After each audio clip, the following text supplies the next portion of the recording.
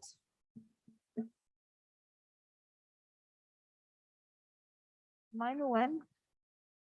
Is Mai Nguyen here? Mai or May Nguyen?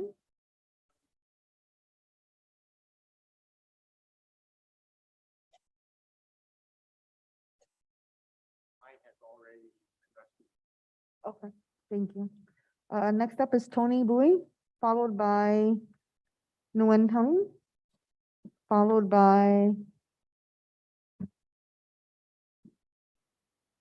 Người kế tiếp là Tony Bùi, sau đó là Nguyễn Hùng hay là Nguyễn Hưng, rồi Nguyễn Bình Quang. Nguyễn Hùng hay là Nguyễn Hưng, Tony Bùi trước.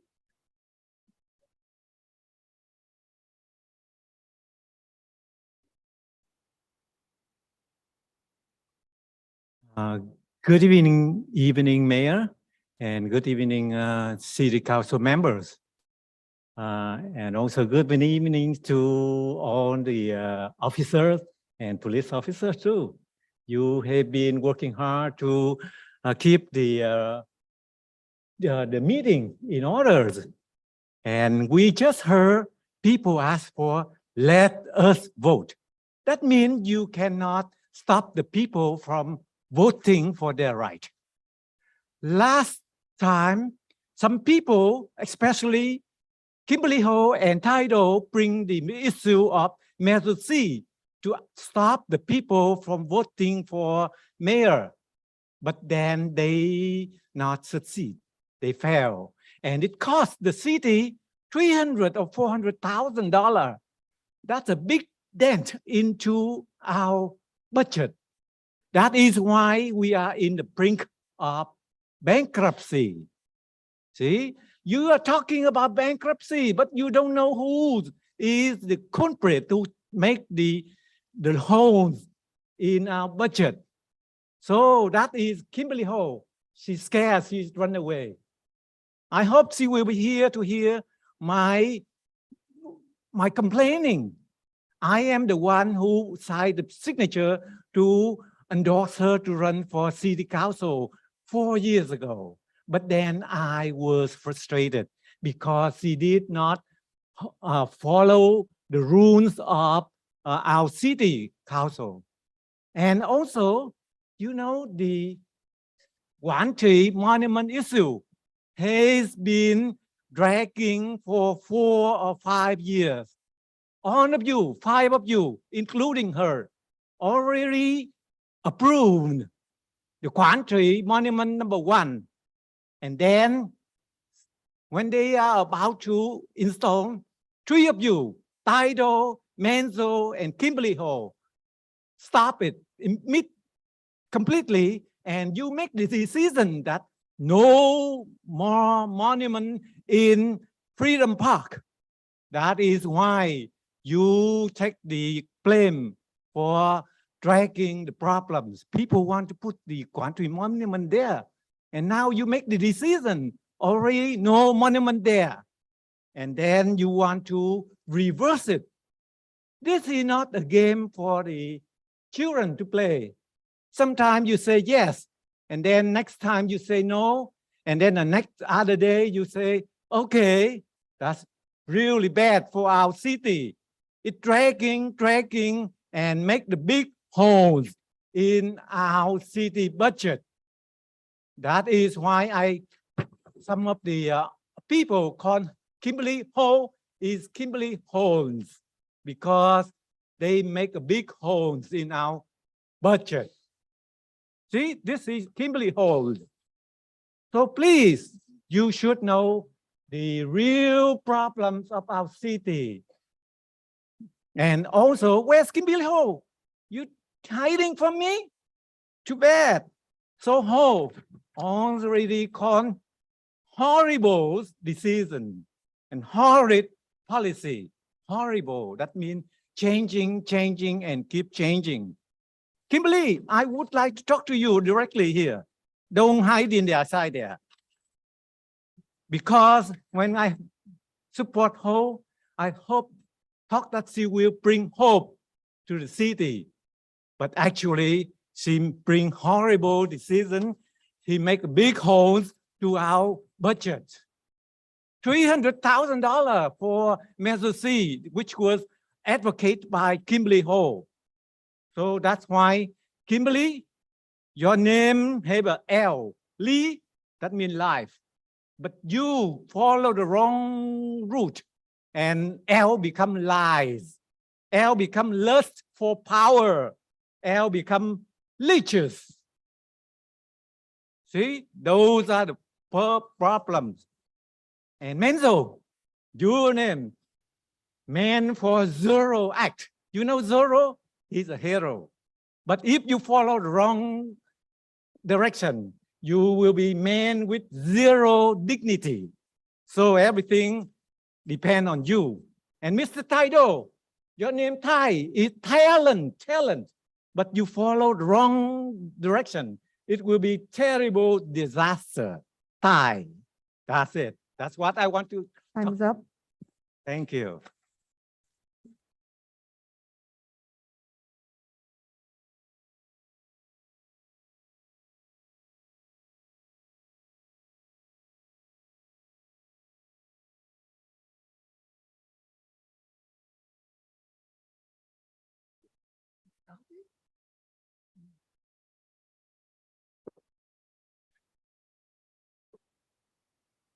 Good evening. Lời nói đầu tiên của tôi tên là Nguyễn Thị Quỳnh Hoa, người con của dân Quảng Trị. Good evening. First of all, I would like to say that my name is Hoa Nguyen Thị Nguyen. I am, or I was from Quảng Trị. Quảng Trị. I was born there. Quảng Trị. In Quảng Trị. Kính thưa quý ông, kính thưa ông thị trưởng, phó thị trưởng, quý nghị viên và city staff. Con dân Quảng Trị chúng tôi xây dựng tượng đài tái chiếm cổ thành Quảng Trị là nơi để tri ân các chiến sĩ và dân Quảng Trị đã hy sinh và những người còn sống đã tham gia trận chiến.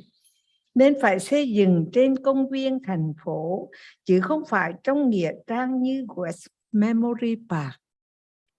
Your Honorable Mayor, Vice Mayor, City Council Member, and City Staff, the monument, the Quảng Trị Monument, is a monument to honor the sacrifice as well as to express our attitude for the sacrifice that was made by the service member who lost their life, who sacrificed their life, as well as to honor those who are still, who participate in that battle, but are still alive. And because of that, it needed to be placed at a public park and not a cemetery like West Memorial Park. Tôi và công dân Quảng Trị xin quý vị đừng kéo dài thì giờ nữa. Hãy biểu quyết location ngày hôm nay. Xin chọn một công viên an toàn nhất trong thành phố. Trân trọng kính chào quý vị. I, along with the people of the city of Quảng Trị, are asking you not to drag this on. Please, let's vote on the location and please choose the safest public park in the city for this monument. Respectfully, thank you.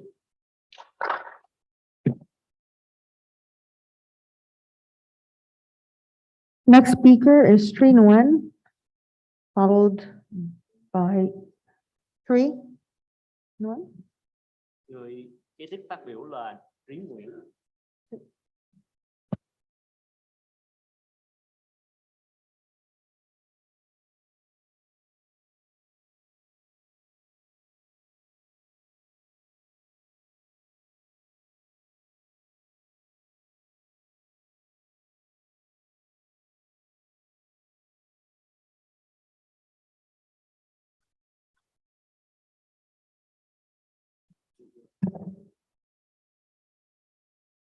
Bài Major Carlos Meriso, Councilman Taido, Councilman Charlotte Nguyen, Councilwoman tại Kimberly Hồ. Tôi tên là Nguyễn Minh Trì, một công chức của tỉnh Quảng Trị, Việt Nam Cộng hòa. My name is Tri Minh Nguyen. I was a civil servant of Quang Tri Province of the Republic of Vietnam. Tôi xin trình bày về monument là tái chiếm cổ thành Quảng Trị. I would like to talk about the monument for the retaking of the Quang Tri Citadel. Quý vị đã kéo dài thời gian thảo luận về Quảng Trị Monument qua nhiều buổi họp, làm cho resident than phiền rằng buổi họp nào cũng đem ra tượng đài Quảng Trị. Chúng tôi xin quý vị stop playing games. You have prolonged the discussions about the Quang Tri Monument through many meetings, and this caused the residents here to complain about the monument because you have made it the subject of all the meeting all the time. So please stop playing games. Quảng Trị Monument là nơi để tri ân các chiến sĩ đã hy sinh trong trận chiến và đồng thời cho những người còn sống phải được xây dựng trong một public park chứ không phải một nghĩa trang như West Memorial Park. The Quang Tri Monument is a place where we could pay tribute to the sacrifice that was made in that battle, as well as to honor the survivor of that battle. And because of that, it must be built at a public park, not a memorial park like West Memorial Park. Quảng Trị Monument sẽ là public property sau khi xây dựng xong, phải được xây dựng trong một public park. Because the Quang Tri Monument will be a public property after it's built for construction. And so because of that, it must be built or placed at a public park. Xin đừng kéo dài thời gian nữa. Hãy vote ngay hôm nay về location của monument trong một public park an ninh nhất. So please do not waste any more time. Vote today. Vote that the monument be placed at a safest public park. Tôi không phải là một cử tri của Westminster, nhưng tôi ủng hộ đề nghị của các cư dân Westminster về đưa measure SS vào kỳ bầu cử tới để cho cử tri City Westminster quyết định. Although I'm not a voter or citizen or a resident of the city of Westminster, I support that measure as be placed on the ballot in the next election so that the resident of the city of Westminster could decide it. Yeah, cảm ơn quý vị. Thank you. The next speaker is from Viet Youth Media, followed by Terry Rains.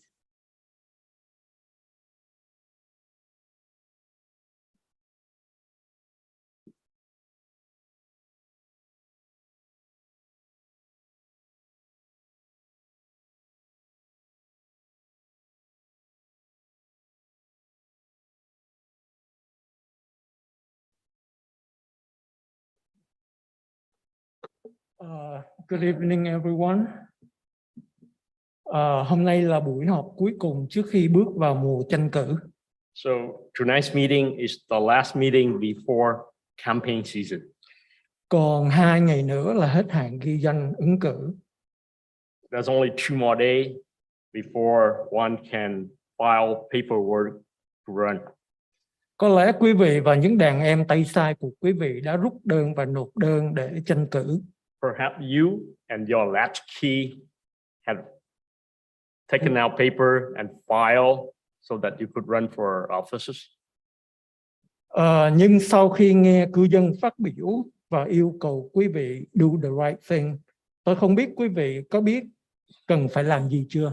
So now that you have heard the voice of the people tonight.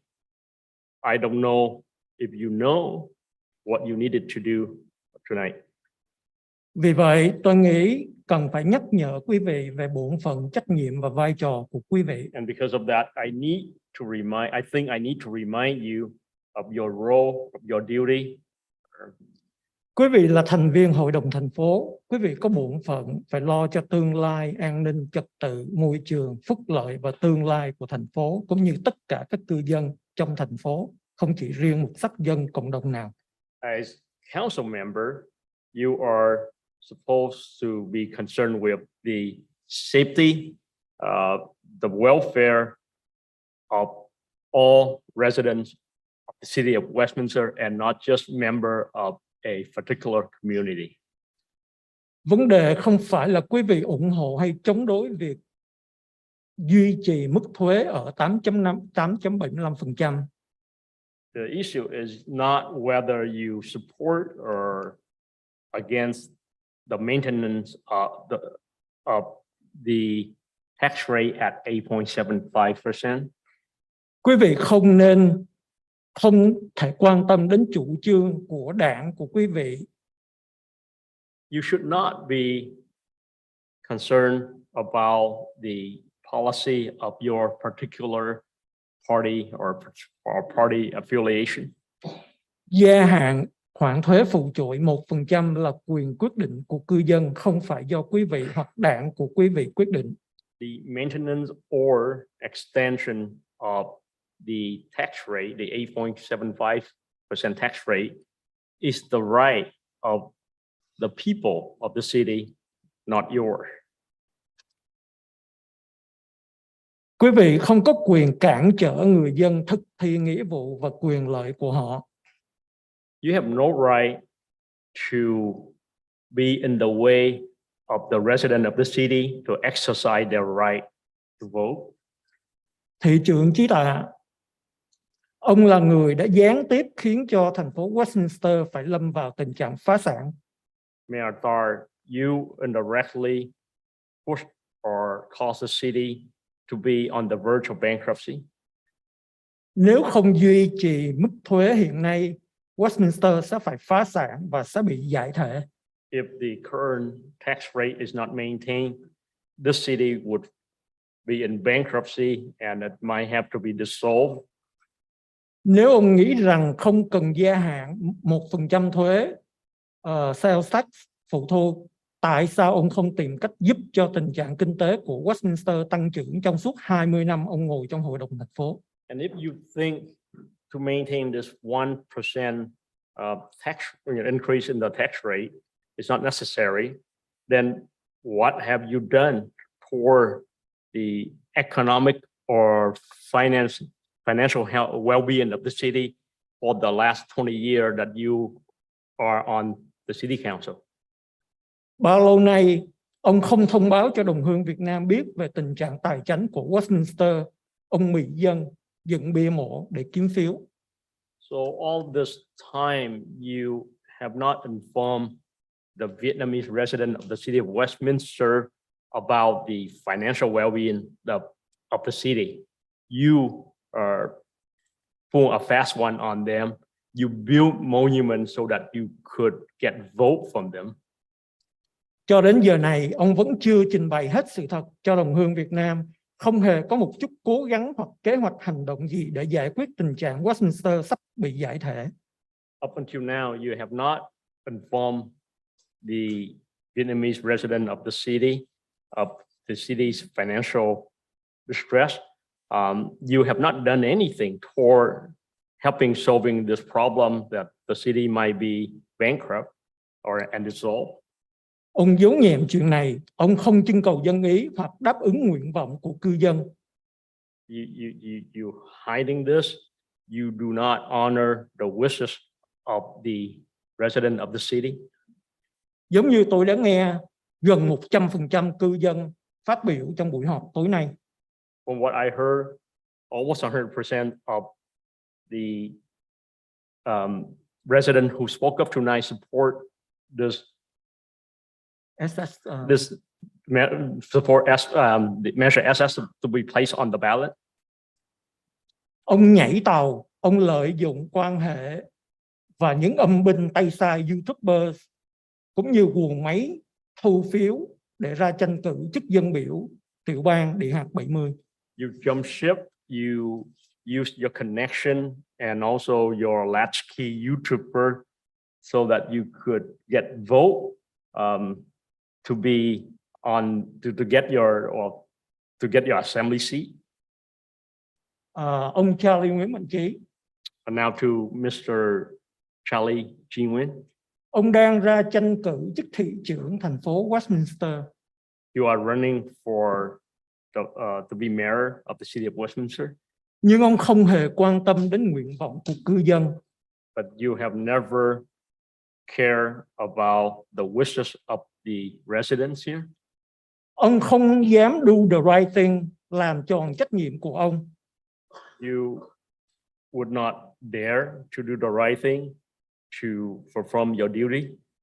Để bỏ phiếu yes thông qua dự luật SS để thành phố có thể yêu cầu Ủy ban bầu cử quận Cam tổ chức trưng cầu dân ý trong mùa bầu cử vào tháng 11 năm nay.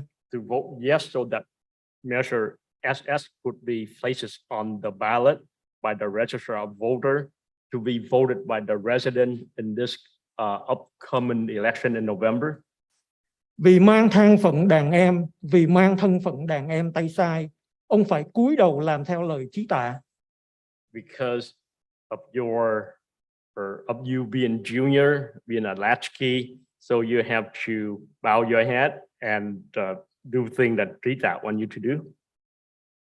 Hai ông không có quyền bỏ phiếu no hay yes. Vì như vậy là đã tước đi. Xin lỗi, hai ông không có quyền bỏ phiếu no hay abstain.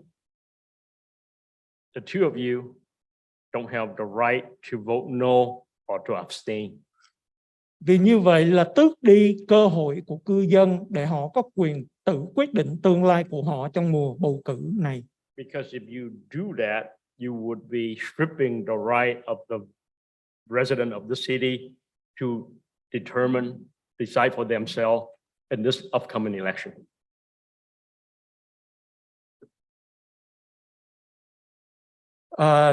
Giống như nãy giờ mọi người đã phát biểu rồi. And just like everyone who have spoken up here tonight.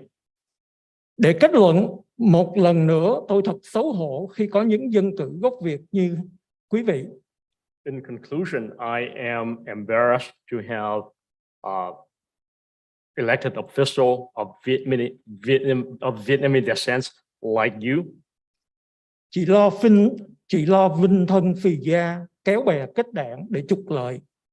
Who just want to benefit yourself and your faction. Nhưng quý vị không chỉ tha hóa, phải tự vấn lương tâm, làm cho gia đình phải mang tiếng. You have done things that are unconscionable, and that brought shame not only upon yourself but your family. Quý vị khiến cho tôi phải xấu hổ, khiến cho cư dân, các cộng đồng khác phải bất bình, phẫn nộ, lên tiếng phản đối. You have done things to cause me to be embarrassed, to cause member of other community to be upset so that they had to speak up. Tôi hy vọng trong mùa bầu cử này, đồng hương sẽ không bỏ phiếu cho quý vị hoặc những đàn em tay sai của quý vị. And I hope that in this upcoming election, our fellow countrymen will not vote for you or your latchkey. Thank you. Time's up. Terry, Rains.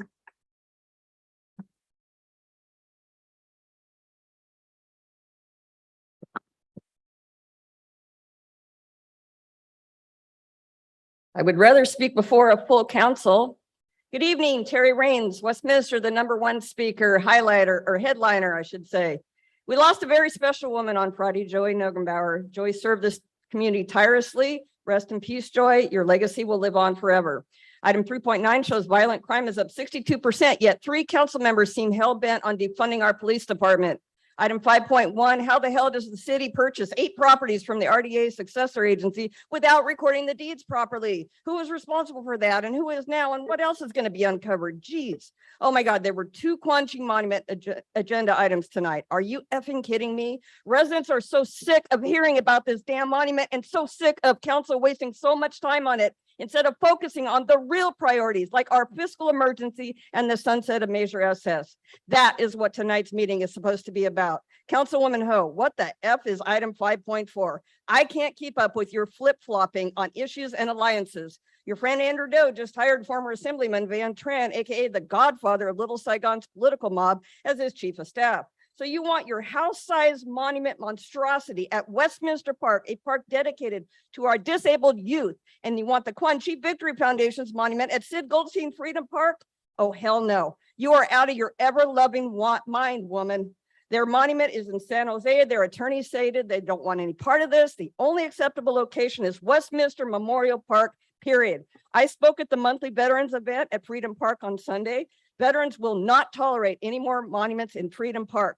Vice Mayor Manzo, the sole voice of reason here, actually listened to the over 100 public comments, vehemently opposed to stealing any more of our precious park space for more monuments. The rest of you have better listen to and leave our parks alone. The most important item tonight, 5.2, putting extension of the sales tax measure on the November ballot and letting us vote on it. Residents have a fundamental right to vote on the fiscal health and future of our city. Our elected officials must not stand in the way of us exercising that right. Statistically, over 70% of likely voters will vote yes on keeping the existing 1% tax to preserve public safety and essential services per the survey.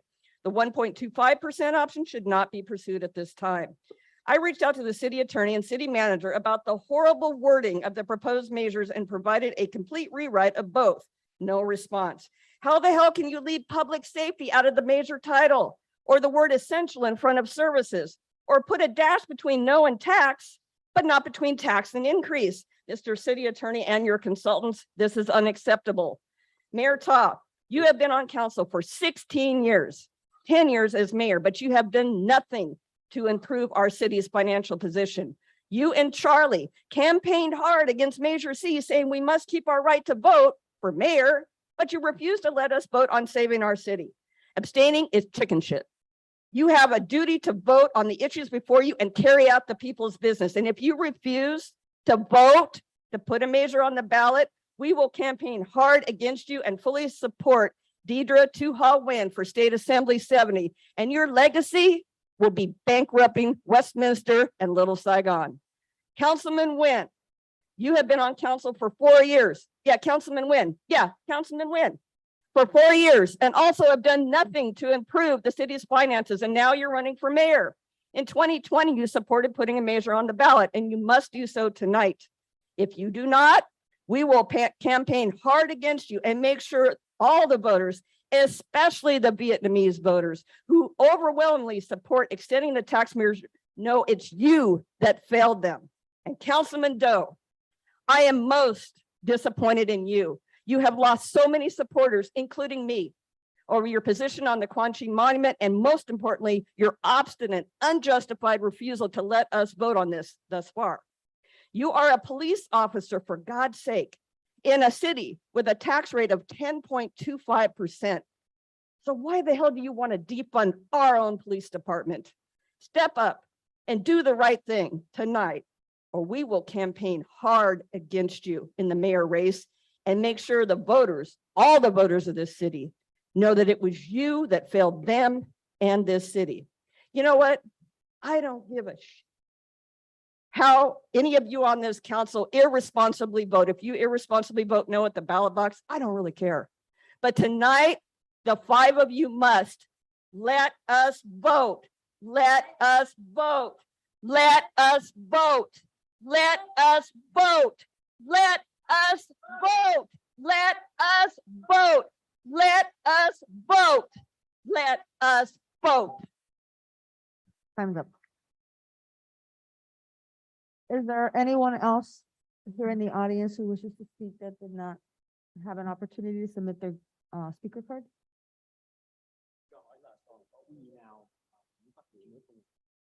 No. Okay, then we'll move over to our Zoom speakers, and we did have a couple of early requests.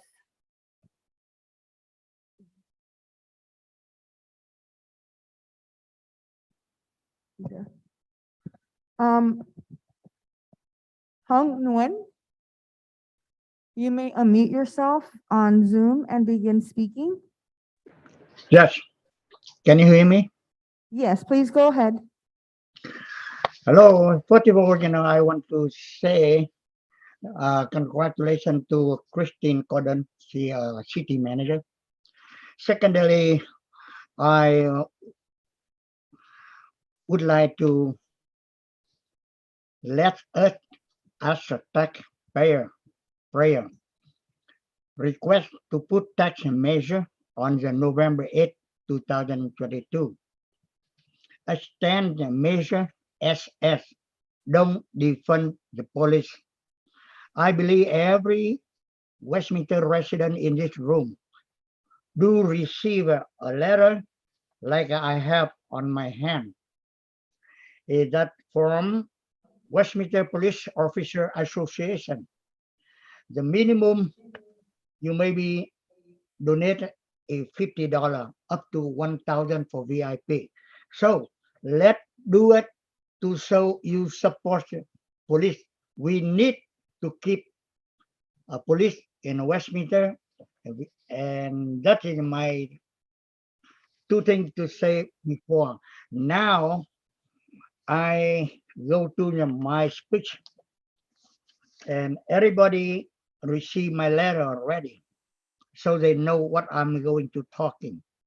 So did you agree to let me talking about this one because the item is not in agenda?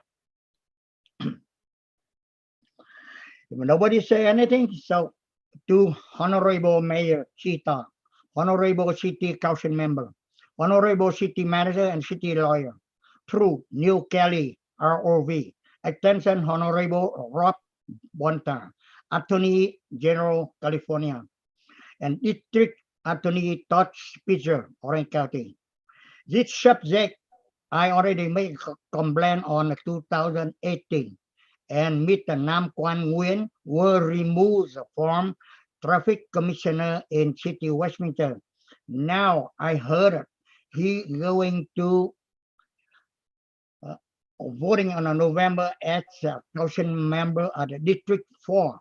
So today I opposition to Mr. Nam Quan about lack of moral character and violation of the Resolution 4953. Ladies and gentlemen, I say below a Hong Nguyen at the Westminster.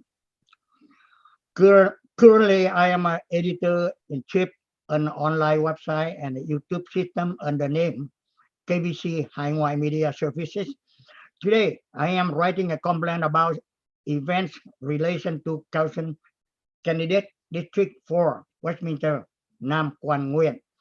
Mr. Nam Quan Nguyen have serious violate Resolution 4953 of the City of Westminster through the event on November 9, 2019, and deliberately conceal the non-declaration to continue to accept the position of Traffic Commissioner and submit his application as well repeat violation of the criminal law of California and the United States. Number one, request Mayor Chita to immediately fire the city staff and traffic commissioner named Nam Quan Nguyen. This one Chita already did. Thank you very much. Number two, withdraw mayor support for Mr. Nam Quan Nguyen as the supervisor.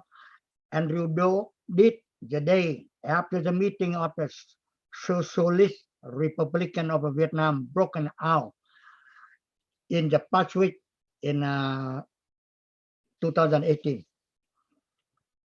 Number three, require the city council register of vote, the Orange County District Attorney and California Attorney General to check the past history of a candidate Nam Quan Nguyen, as far as I know, who have had a bad achievement and many criminal violations, such as he was charged with garnishment of lack of a California state tax, tax lien, I'm sorry, but cosmetic I violation, believe legal he's speaking separation about from an wife and election children candidate. by court retraining order City on Attorney, April 2000.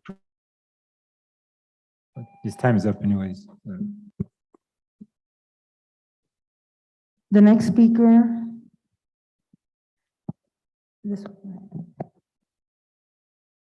Robert Harrison. I don't see him. Oh, you may unmute yourself and begin. Can you hear me? Yes, go ahead, please. Overwhelmed, inspired by the citizens of Westminster speaking on Measure SS. City Council, listen. Another no-brainer. Put it on the ballot. Now the Quantree Monument. The last City Council meeting, when talking about placement of the Quantree Monument, only one on the council saw all sides, felt everyone's pain, and spoke logically with intelligence. That person was not concerned with his or her political survival and voting base, showed comprehension, a general interest in all citizens of the city of Westminster, based upon all public comment made to the City Council, Parks and Recreation Commission, and the Quantree Committee. That was Vice Mayor Carlos Manzo. He was the only one looking out for what is best for the city of Westminster. There's no need for financial cost, legal liability, repairs, replacements, vandalism, personal damage, lawsuits, burden on the Westminster Police Department. Let's talk about fake news. It has been said that by the Quantree Committee that placing the Quantree Monument in Westminster Memorial Park, a cemetery for the dead, was culturally wrong for the Vietnamese people. This is fake news, was to aim the council towards placing the Quantree Monument in Freedom Park and subsequently Westminster Park. So many Vietnamese have presented the fakeness of these claims. The Quantree Monument belongs in Westminster Memorial Park. All souls, all spirits, including Boat People Monument, the 81 Airborne Grave Marker, should be memorialized with the addition of the Quantree Monument souls that paid the ultimate price. The Parks and Recreation Commission concluded no public parks because the people spoke. The City Council must listen. The Quantree Committee actually voted on Westminster Park, which is around the corner from Kenny Wong, the co-chair's home. Did you know this? Before the monstrous size of the Quantree Monument was more fully known, and the citizens of Westminster spoke against placement on public lands. It is obvious the only speakers for Freedom Park and Westminster Park are the Vietnamese committee members and their spouses. Tony Bui spoke to a standing ovation at the last City Council meeting, how America should be cherished and respected. This is America, America. No small special interest group should be changing the landscape of Westminster with an overwhelming war memorial in a family community park. Since coming to America as refugees, the Vietnamese people have made America better for their just being here. But the politics of Westminster City Council are eroding this image. Toss out the claims that people are communist, racist, smearing each other with the threat of recall if someone has a different opinion from you. We talked about the Quantree members needing code of ethics, which is exemplified by the outburst during the 2 prior City Council meetings against those who had opinions different from theirs, and the email being sent with concluding F off from the forceful Quantree committee member that just spoke. Perhaps the City Council should retake the code of ethics with these communist, racist, and recall threats. Kimberly, you worked together with your small group of Quantree committee cohorts, have lied, about your intentions and have no right to change the landscape of the city of Westminster and the Vietnamese American Vietnam War Memorial and Freedom Park. You do not care about the Westminster residents and the American Vietnam veterans. Westminster citizens have stepped up with the no public parks, no Freedom Park, and the email mill and the newspapers are smoking hot. Do you want their votes? Listen to the citizens. The Quan Tri Monument belongs on private land along Bolsa or in Westminster Memorial Park. Thank you.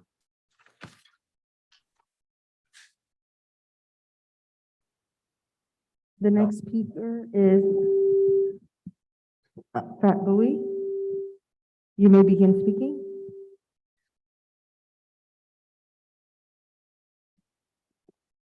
You may unmute yourself and begin to speak.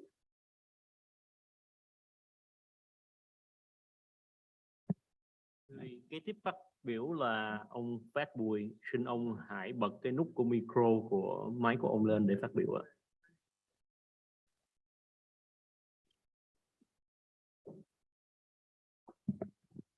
Okay, we'll come back to that speaker. They may have audio issues. The next speaker is Claudia Steinmetz. You may unmute yourself and begin speaking. Good evening, buenas noches. My name is Claudia and I've been a resident of Westminster for almost 10 years. I'm here to speak on item 5.2 in favor of extending Measure SS in order to save the city of Westminster. Since our city, unfortunately, has not been able to bring in new ideas to keep our finances in check without Measure SS, we as residents essentially have to now be given the opportunity to save the city.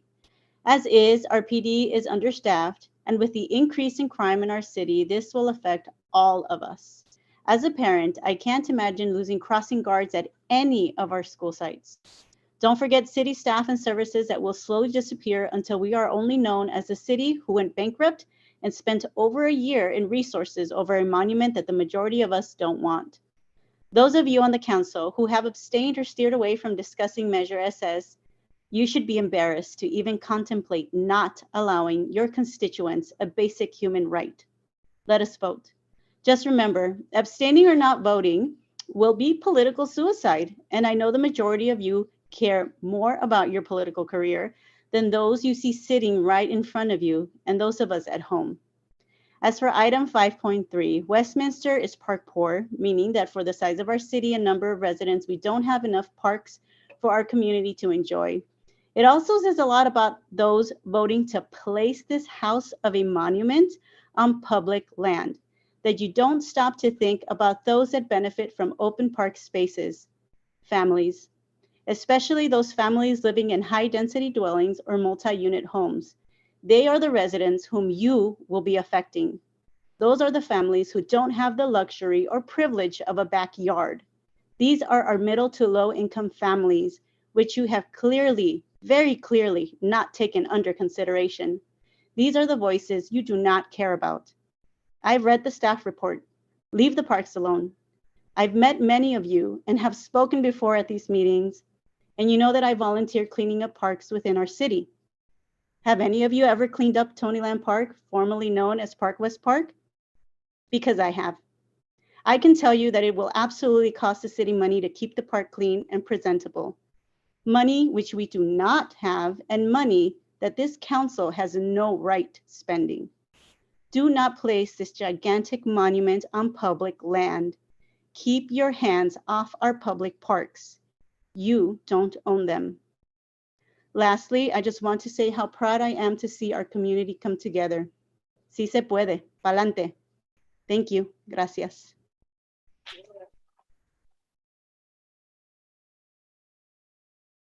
Fat Bowie, please unmute yourself and you may begin speaking. Xin ông Phát Bùi bật cái nút của micro của máy ông lên và phát biểu ạ.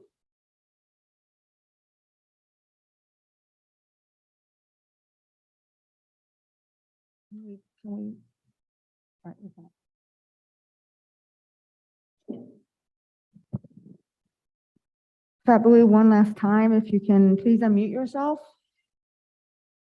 lần cuối xin mời ông Phát Bùi bật cái nút của micro của ông lên và bắt đầu phát biểu.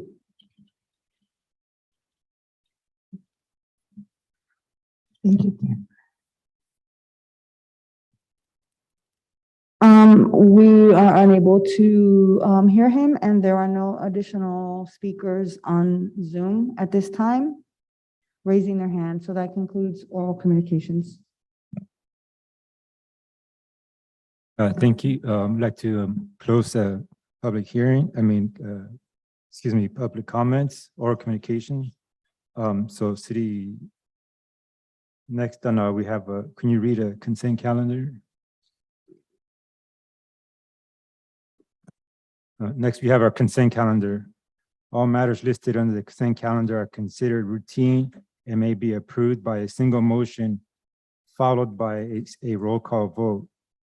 There will be no separate discussion of these items unless members of the city council or staff request that specific items be removed from the consent calendar for separate action or discussion. City council. I'd like to pull item 3.9. Okay. 3.9. And I'll make a motion to pass all items, approve all items except item 3.9. Is there a second? Okay. Second. Okay. I have a motion and second by Councilmember Ho.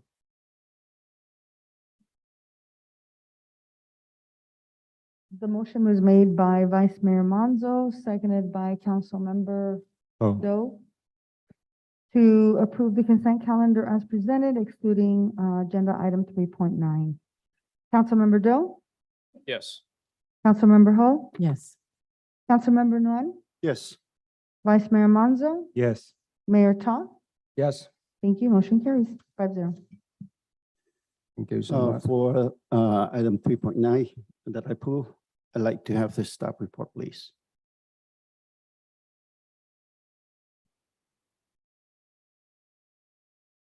Good evening, Mayor, Vice Mayor, council members, city manager. 3.9 is the quarterly crime statistics that council has started requesting. This is the second time we've done it, second quarter. Overall, and I know one of the many public speakers did mention it, that crime is up. That is a fact. Crime this quarter is up. Violent crime is up nearly 30%. In fact, most crime is up, with just slight property crime being down just a few percentages. Unfortunately, murder is also up. Our statistics are a little off only because murder reports take a while to finish and detectives take a long time investigating those because of the thoroughness. So those numbers are a little askew because the reports aren't done, and that's how they're entered into our system. We've had approximately 7 murders since December. We've had exactly 6, but we're waiting on the 7th one for the coroner to rule it a murder or not. So those numbers are a lot higher than is indicated in the report. If you have any questions regarding this report or would like me to go over the year-to-date comparisons, I can do so. I'd like to thank Chief Lindsay and staff for the details report. It is definitely a concern with the number of crimes increasing, especially in certain areas that you just mentioned, up to 30%, and some, I believe, that up to 125%, on rape. That was the reason why I requested to have this item periodically or every quarterly reported from the staff or from the police, from the WPD. Is certain a concern for all of us, and I wonder, do you have a chance to look deeply into that to see why it was, increasing, and did you take any action or any measure to stop it or minimize it, I would say? Yes, and before I answer that specific question, I do want to also point out I covered the quarterly comparison, which is the first quarter of the year compared to the second quarter of the year. It does get a little more grimmer, and I don't want to, I want to be fully transparent here. If you look at last year to date compared to this year to date, violent crime is up over 62%. That's significant. It's one of the biggest jumps I've seen in my law enforcement career. Robbery's up 100%. Aggravated assault is up almost 60%. These are very big numbers that do concern myself. I know it concerns the community. I just listened to many speakers say it concerns them. They're right. It's not perception. These numbers are numbers. They're statistical certainty. And most crime actually goes unreported. So the actual number of crimes is greater. As far as our efforts, quite honestly, we're just trying to stay afloat. We do not have enough officers. This was illustrated in an items of interest that was sent to council back in, and I did bring a copy with me, back in January of 2022, comparing the Westminster Police Department to other departments in Orange County that are a similar size. We compared with the 2 agencies in the county that were closest to having the same population as Westminster. 2 closest cities are a little smaller, about 10, 12,000 people smaller, yet had a police force about 10%, 12% larger than ours. When we looked at their violent crime, our violent crime was greater than theirs significantly. So it wasn't due to activity, we had more, and it wasn't due to population size, as we had more there as well. That was sent to council. Again, it's in the statistical, it's a statistical certainty because it's in the numbers. So we just don't have the resources to be proactive. Right now, we're lucky to be sending police officers when somebody calls 911 and we have to show up. We just don't. You heard one of our homeless liaison officers get up here and tell you that, hey, he doesn't have the resources to do what he wants to do. He's the only homeless liaison officer. You might be thinking, oh, we have 2. Well, we do have 2, but one, unfortunately, in a fight was injured and is out, and we don't know when that person's coming back. We're so thin when we lose somebody, we don't have a backup for them. Right now, we only have 11 detectives. Well, 7 of them are busy doing homicide work and can't investigate or thoroughly investigate other crimes such as rape, aggravated assault, sexual assault, domestic violence. Those take a back seat because we're short. Even though when we compare with those other cities in our around us, they have more officers for less crime. So right now, as a police chief, again, and I know I told the council once before this, I'm making sure that our primary function is met. And that's when a member of the community calls 911 and goes, my God, it's 3 a.m. There's somebody in my backyard. They're breaking in and the phone line goes dead, that we get an officer there as soon as we can to help that person. And that's our primary focus.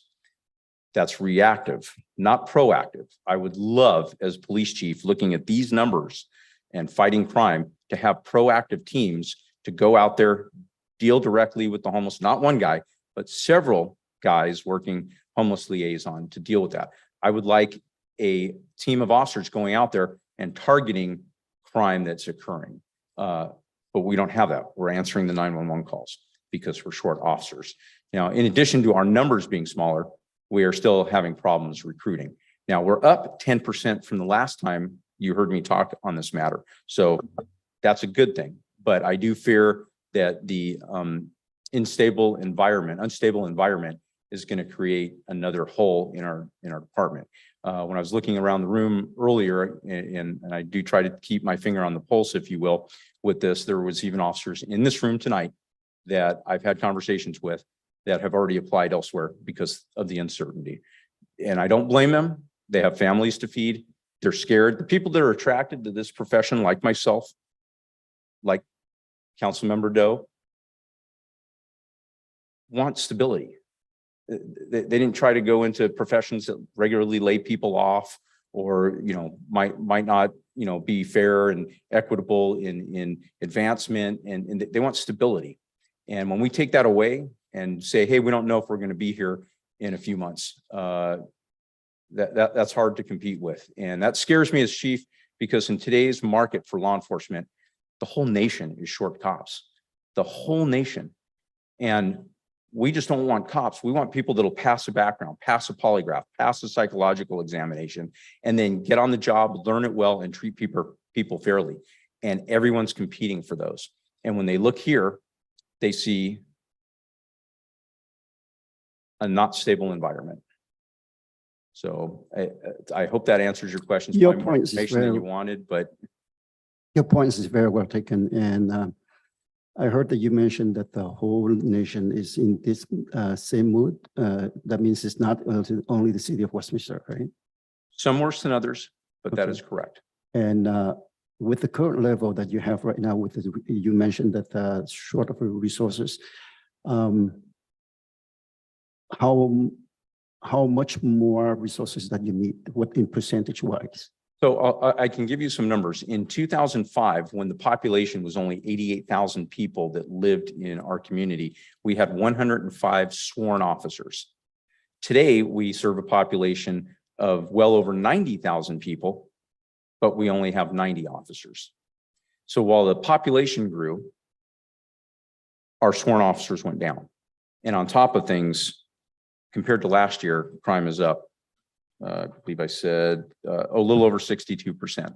So not only did the population grow, that crime went up, and you know the numbers, a great amount. And we have less resources to throw at that. Okay, thank you very much for the Chief, report. I have a couple questions for you, Chief. Thank you for all the information you provided so far. So for what is the ideal number for our city, the size of our city right now? Right now, if we compare, and there's a number of ways to ask that. Right now, it's going to be opinion. But if I try to stick to numbers, so it's not really opinion, and we went back to 105 when we were policing 88,000 people, even though we are policing more now with a greater level of crime now, at least we're back on the path. Even though The other problem is, even tonight, if the council said, do it, we want 105, we're going to have people leave with the uncertainty. Even if council takes the uncertainty out of it tonight, we have people that are already in the process. We're losing. It takes me 18 months to get somebody off the street who will pass all the testing and get them mission ready on the force. And to give you an idea, it was my #1 priority when I came on about 10 months ago, and I've only been able to move the needle up 10% in our staffing to fill the vacancies. This is very, very difficult to do. So where are we competitively with other cities? Like what, can you give me some numbers as far as what we're up against compared to other cities as far, pay, benefits? Where are we, on the totem pole? So HR has a comp study. HR would probably be the better entity to answer that question. But yes, we are still low for a general answer. We are still low. I actually had a discussion with the city manager yesterday because we're getting beat out with recruits. To give you an example, one of our recruits, if we get somebody into the academy, they're paid $21 an hour with no benefits. A lot of the people we are trying to hire are family people. They understand the big picture. They have some life experience. Well, when another agency from anywhere around us comes in and goes, we'll almost double that hourly rate and we'll give you benefits starting on day one for you and your family, that's hard for us to hold on to that recruit. So you're saying is we're not very competitive. That's what I'm hearing. Correct. So currently, with the staff that we have, are we prioritizing calls, like you said earlier? Yes, we do. And that is violent crime first, and that is with violent crime, that means if they're all tied up on crimes against people, then the way of life crimes go unanswered for long periods of time. And I hear a lot of people at these council meetings come up, and rightfully so, they have homeless issues in their neighborhoods. I understand that. I feel for them, but homeless calls take us a long time. And if that person, the example I gave of the lady home alone going, somebody's breaking into my house now and it's 3 a.m., that's going to come first. So, it's no secret. We all drive around our city myself too. I drive around and it seems like we have a lot more homeless individuals living in our city than we had, 2 years ago. Yes. 4 years ago. Do you think you attribute that to a less resistance compared to their other cities? That's why they're coming here? I mean, I from what I hear, they network. They network. Vice Mayor, they absolutely network. That is true. You're hearing correct. There are cities that are half our size that have the same amount of homeless liaison staff on their police department. I cannot compete with our neighbors to the north when they have 4 or 8 officers working that. And right now I have 1. That, by the way, is always getting redirected to go help with the 911 calls that are coming in. Because again, I have to make sure as police chief that those kind of calls are being handled first. When somebody calls, when you call and go, oh my God, I'm scared, there's somebody in my house, that has to be answered first, not the homeless person that's creating a way of life issue in a neighborhood or something like that. And it is very hard to deal with a giant border where you have, anytime you have a homeless person doing something in that other jurisdiction, they're able to, and when I say push, I don't mean physically push them into our jurisdiction, but when police are able to go out there and deal with the messes they're making, the violations they're committing, and those kind of things, each time it happens in a timely manner, but they can walk into Westminster and go, all the cops are tied up. And when you call, it takes 2 hours to get here. If they show up at all, they move into town. Path to less resistance. Thank you for that, Chief. I appreciate it. And I just wanted the community to know you heard some of the stories that we just went through. Even though our police department has facing some big challenges, they still take the time to get out there when they can to address some of the community concerns, as we did. As one of the residents mentioned, you came out, and that's just, it speaks volumes of what our police is dedicated. I just wanted our council to know that they, even though we're facing staff shortages, there was a whole neighborhood had concerns about the homeless individuals. There was a fire, there was an explosion along the freeway, which literally behind somebody's home. We've had, and I was surprised, very surprised when I walked up that we had the police chief there.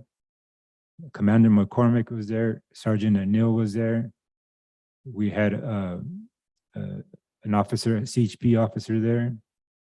We had our city manager there and our assistant city manager there. These folks care, and they're doing their best that they can with what they have. So thank you, you guys. Thank you for everything you do. And I just want to say, and Vice Mayor, if I can just interrupt for a moment, I really appreciate the kudos, but I've got to tell you, and I think it is the time and the place for it. You know, a lot of police officers came up here tonight expressing their First Amendment right to talk about the tax measure. I do want to say that the officers that stuck around after these tough times really care about the city. They're paid less. They have to work harder than police officers at other cities. Clearly, I have the numbers to support that statement. They're busier. They have to write more reports. They have to arrest more subjects. And I have the numbers to prove that than cities a similar size. So they're harder working for less pay. So they are sticking around clearly because they care. And I saw that in them coming up here. I didn't know who was going to talk or everyone that was going to talk. And they came up here just to express because they care about the safety of the community. They truly do. So I appreciate the thanks, but I rather divert it. And I know you probably rather divert it now to them. yes, thank you, Chiefs. Again, I mean, I just want to say, we see the crimes that the numbers, Councilmember Nguyen did a good job as far as, requesting these items. But it is, crime is up, and with less funding is only going to get worse. And I just want to say, it is our job to protect our residents, and we need to start doing that. So thank you, Chief. Thank you. Thank you. If there is No other question. I move to approve the item 3.9. Second it. All right, we have the motion and second to approve item 3.9.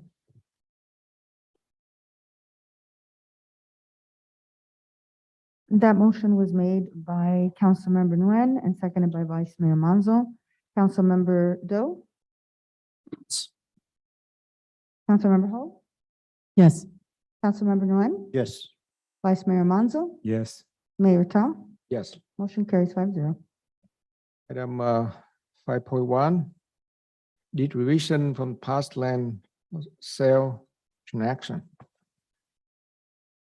That report. Good evening, Mayor, Council. This is a cleanup item. Back in January, staff presented a report entitled Additional Information Related to City Property Land Sales Transactions from 2006 to Current. When that research was being done for that staff report, we found some discrepancies, and there were several properties, 5 that were never recorded. They were purchased by the city from the successor agency, and 3 of them were recorded, but they were recorded out of sequence. So when they were sent to the county just recorded them out of sequence. So this is a cleanup item. That property has already been transferred by the council and purchased by the city from the successor agency. But for transparency purposes, we wanted to bring this to a council for your approval. Right, so I really appreciate your presentation. Any question or concerns from a member on the city council regarding this item? I'd like to Those like approved? to move to receive and file. I just had a question before we vote is, I know that we're taking some steps to prevent this from happening, correct? That this Absolutely. is gonna, sounds to me like maybe this was just a little oversight from past staff or something. I believe it was. I believe it was an oversight, and then the other one was just recorded incorrectly at the county level. Thank you. I know the staff report says receive and file, but these are deeds, so I just want to make sure what if we can just have the motion authorize the recording of these deeds, just to be clear. Move to authorize the recording of these parcels. There a second? Second. Yeah, thank you. Right, we have the motion and second approve this item as recommended. Thank you. That motion was made by Councilmember Ho, seconded by Councilmember Doe, and that included that the mayor and city council authorize the recording of these parcels. Councilmember Doe, Yes. Councilmember Ho, Yes. Councilmember Nguyen, Yes. Vice Mayor Manzo, Yes. Mayor Ta. Yes, Motion carries 5-0. thank you so much. Item 5.2, plan goal number 1, achieve financial stability. Consider an extension of sales tax measure. Proposal consideration of resolution ordinance placing a measure on the November 8, 2022 ballot, asking voter if they want to extend existing city transaction and sales tax. Thank you, Mayor, members of the City Council, and members of the community. Tonight's discussion is truly twofold. First, we're discussing the extension of a transactions and use tax or sales tax measure because the city and council has committed to a strategic plan, and this discussion is part of that plan. But secondly, and more importantly, the overall financial state of the city and the fate of city services warrant a robust discussion as the sales tax measure approaches its expiration.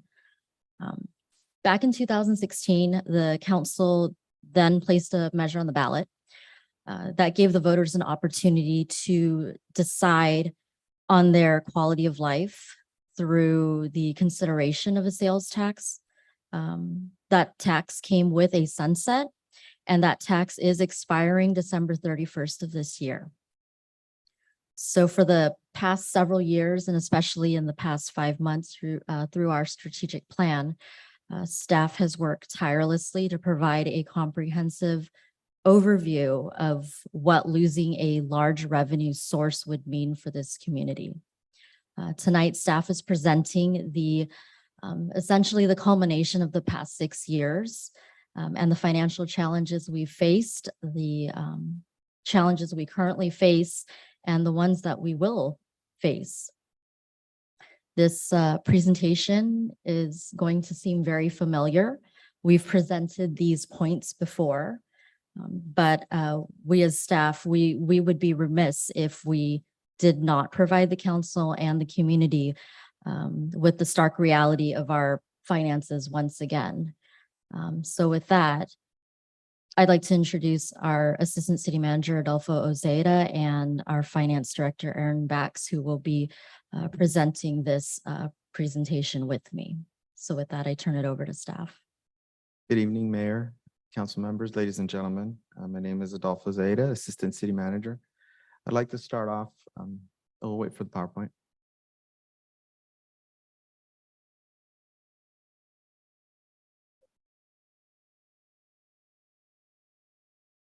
I'd like to start off with a little bit of history. Westminster's finances have relied heavily. Excuse me. Sure. Can we put it on the screen here? We don't have that on our screen, yes.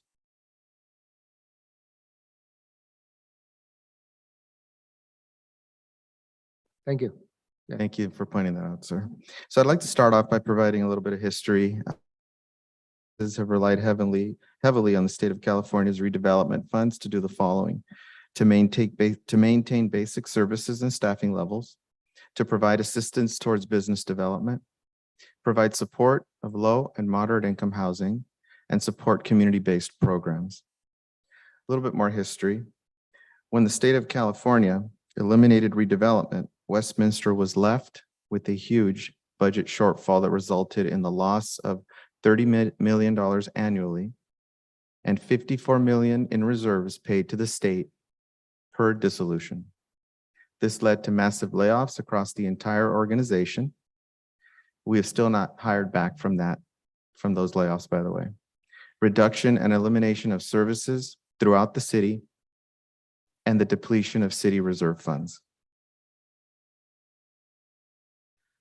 Now, we've heard a lot today about Measure SS and the passage of Measure SS in 2016.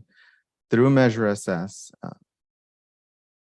the will of the voters in the community, the city was saved from inevitable bankruptcy. Significant cuts to services and staff were made prior to that measure. Staffing levels have remained at minimum levels, and many programs that were eliminated have not been reinstated. As we've heard tonight, it automatically expires on December 31st of 2022, so this year. The city will lose approximately a quarter of its budget, $17 million of its operating budget, $17 million of its operating budget. At this point, I'd like to hand over the presentation to Finance Director Aaron Bax, who's going to talk a little bit about property tax rates. Thank you, Adolfo. So we mentioned property tax rates because the city was had a lower tax rate years ago. So this particular chart shows all of the cities in Orange County and the property tax rates, or the percentage of the property tax that they receive. Westminster is included, and for Westminster, it shows 9.5, but that includes the 7.35% that goes to the general fund and 2.16% that's specifically dedicated to the municipal lighting fund. Westminster has one of the lowest property tax shares among Orange County cities, and we're shown in the red bar here on this chart. And the reason we have one of the lowest shares is because after Prop 13, we were locked in at a lower rate. Our residents pay the same 1% property tax that everyone else does, but the revenue that comes back to the city's general fund is only 7.35%. There is nothing the city can do to increase this percentage. And the only cities lower than Westminster are structural fire fund cities, which means that they don't pay for their fire service. Oops, I went too far, sorry. Oops, one more. Okay, they don't pay for their fire service out of the general fund. The cities on here, and I have another slide on it with the asterisk, are OCFA cash contract cities. So they are paying for their fire services out of their general fund, and the next slide will address that. So our 7.35% is about $7 million and is our second largest source of revenue in the general fund. So this slide shows the OCFA cash contract cities property tax rates. So Santa Ana receives 18.6% of the property tax, San Clemente 15.7%, Seal Beach is 14.9%, Garden Grove 13.7%, Stanton 12.3%, Tustin 11.6%, Buena Park 11.4%, and Westminster shown at 9.5%. But again, 2% of that is dedicated to the municipal lighting district. This chart shows the Westminster property tax allocation. So how our 1% is split. So 71% of that goes to schools. That's the largest percentage. But that doesn't mean that our schools receive more money. That just means that the state gives them less money. So more of that comes from the property tax and the state doesn't have to give them as much. And then Westminster is on here at 7%, the 2%, the yellow pie chart or pie slice is municipal lighting. And you can also see that Midway City San receives 4%, which is just 3% lower than we receive in our general fund. Let's see, and also this shows that the state continues to take Westminster revenue. So even after Prop 13 was locked in and we were locked in at our 7%, the state came back and took more property tax with the ERAF shift. And as Adolfo mentioned earlier, with the loss of redevelopment, that was $30 million annually to the city, 12 million of which was directly to the general fund that we use for services and projects and things that we now are paying for out of the general fund. So this slide shows the money that we have received in the general fund from Measure SS.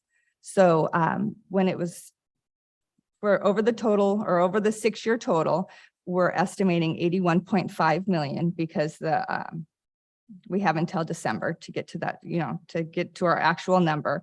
But also, let's see, you can see that the first quarter was 3 million and the first year was 1 quarter and 3 million, and it has grown. So we have gone from the first year of 12 million to our estimated for 21-22 of 16.7 million. Under the revenue and tax code, the maximum combined rate of all transaction and use taxes may not exceed 2%.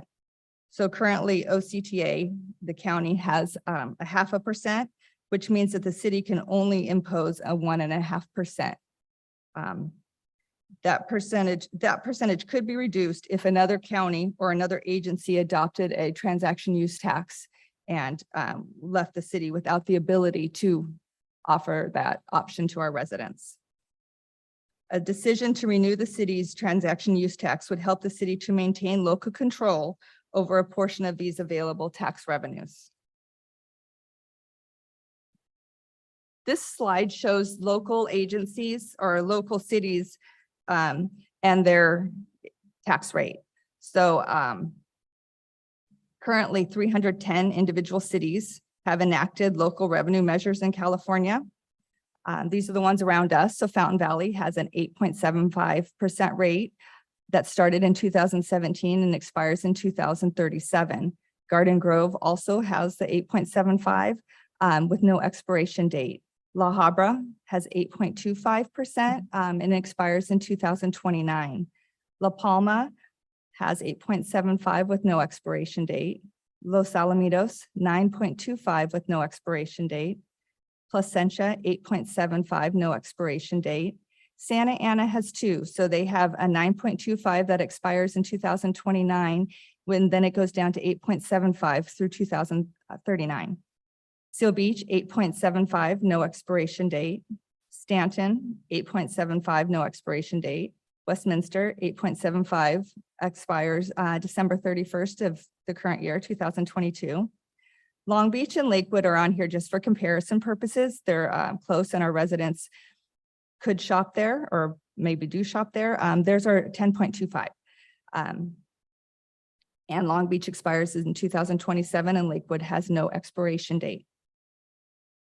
Aaron, And- if I can add to that Uh-huh. too, most of the, if you notice that on the chart, Westminster has the shortest sunset time, whereas the other ones have minimum of 10 years all the way to just no expiration. So that's the general consensus of that. Also by law, no measure proceeds can be taken by the state. So if the city has a measure, the state can't take it. Now back to talking about what Measure SS has brought us. Services sustained through locally generated funds. We've addressed homelessness through the hiring of 2 homeless liaison officers. We've maintained fire protection and prevented cuts to the number of firefighters. We've prevented cuts to the 911 emergency response system, supported residents and local businesses through matching grants and programs. We've invested $7.5 million in street improvement projects. We've protected water, drinking water supplies. We've maintained local jobs, prevented the elimination of police, narcotics, domestic violence, sex crimes, gang, and human trafficking units. We've recruited and retained Spanish and Vietnamese speaking officers and prevented the loss of trained officers to other cities and recruited lateral police officers to the city of Westminster. Unfortunately, there will be impacts to city staffing levels. We're already seeing these.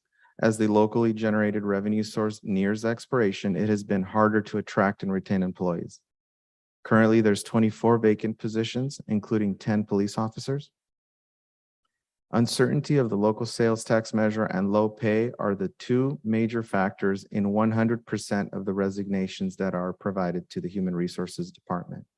It's harder to recruit qualified employees to fill those vacant positions. Long-term employees are actually leaving the organization, resulting in a loss of institutional knowledge. This next statistic is very telling.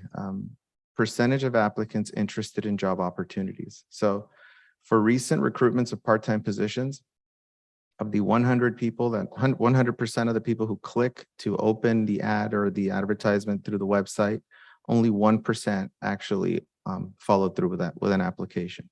For recent recruitments of full-time positions, only 3% of those actually followed through with an application. So that's very, very difficult to fill positions. And it's a huge loss to the community to lose people with institutional knowledge. I'd like to turn it over back to Erin. She's going to talk about the 5-year budget projection. Okay, so like Adolfo said, this is a 5-year budget projection. The first column, 21-22, is the estimate for the fiscal year that we just finished that ended June 30. And based on this estimate, we're looking to contribute to our reserves about $3.4 million. The 22-23, the second column of numbers, is our revised budget that was just approved by the council on June 22nd, I believe. It was a status quo budget, so there are no cuts. But it does use $9.2 million of reserves and includes half a year of Measure SS. The third column, let's see, the third, fourth and fifth column, so 23-24 through 25-26 are projections. So in fiscal year 23-24, if we continued at the status quo level, we would use or end up needing to use $20 million of reserves. This does not include any Measure SS revenue as it sunsets in the current fiscal year. And if we were to use that $20 million of reserves, we would be left with $8.6 million of reserves. So we're starting the current, or we ended 21-22 with an estimated 38 million. By 23-24, we'd be down to 8.6 million. Now, if we continue to the next year, 24-25, we would need to use 21 million of reserves to continue with the status quo budget. We wouldn't have that. So we would be out of money by November of 2024. So that's a 24-25 budget year, but about 5 months into it, we wouldn't have any more reserves. Let's see. So then obviously 25-26, we wouldn't have any money at all. But in order to prepare for that 24-25 year, cuts don't happen overnight. So we'd have to start planning with the next budget cycle. So starting in July, we'd need to start looking at cuts and options in order to continue services, because we can't take a budget with no money. We wouldn't have the funds to continue at our current service levels. I also want to point out, and this slide shows it well, that in 23-24, we're short $20.4 million. The measure SS brings in that year's projection about 7.3 million. So even with the measure, we're still short $3 million. So I just wanted to show that it's not like it brings in, it keeps the lights on, it keeps us going forward. But it's still, we need to be frugal and we need to look at other options to come up with an additional $3 million. Quick question, since you mentioned that number, what would have to, since we have to make up 3 million and change, what would that look like as far as, because obviously we're not going to find $3 million in the park somewhere. So what would that look like as far as cuts? I mean, how do you make up 3 million? It's we'd have to look at service levels. We'd have to we've tried to come up with some creative revenue ideas, maybe for additional sources of income. We can look at other options, and we can bring services to council or ideas for reductions. We had conversations in the past, but some of the ideas that have been brought forward so far, those all take time to implement. And they do. And Absolutely. It takes time for it to generate whatever revenue comes out of there. So it doesn't sound like it's we still get by. So, you know, in that year, and we've had some years even up until now where we weren't sure, and sometimes vacancies, like Chief said, we have some trouble filling positions, and that's citywide. So sometimes that comes in and helps by the end of the year. Sometimes we have, I don't know, we have not necessarily additional revenue, but sometimes the projections can come in higher and sometimes they come in lower, and then we're worse off. But it doesn't give us any wiggle room. Costs are going up, salary costs go up, pension costs go up, contractual costs go up. So we do account for those in those projections. Thank you. Would you please go back to, I don't know what's a slide number, but funds received from measures.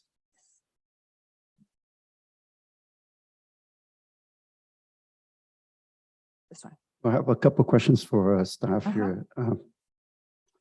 First of all, what is the revenue that we bring in from the measure SS for each year? This shows, so each of these years, so in 21-22, the estimate is a 16.7 million. 22-23, we've budgeted 8,668,000, and that's for half of a year. For all the years, 2017, 18, 19, and For actual.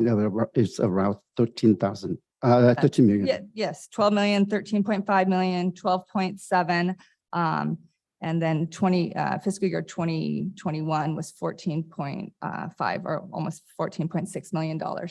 I'm trying to understand the budget issues here. I remember, I heard that the assistant city manager just reported that if we don't measure, we don't extend the measure at S, it's going to be $17 million deficit.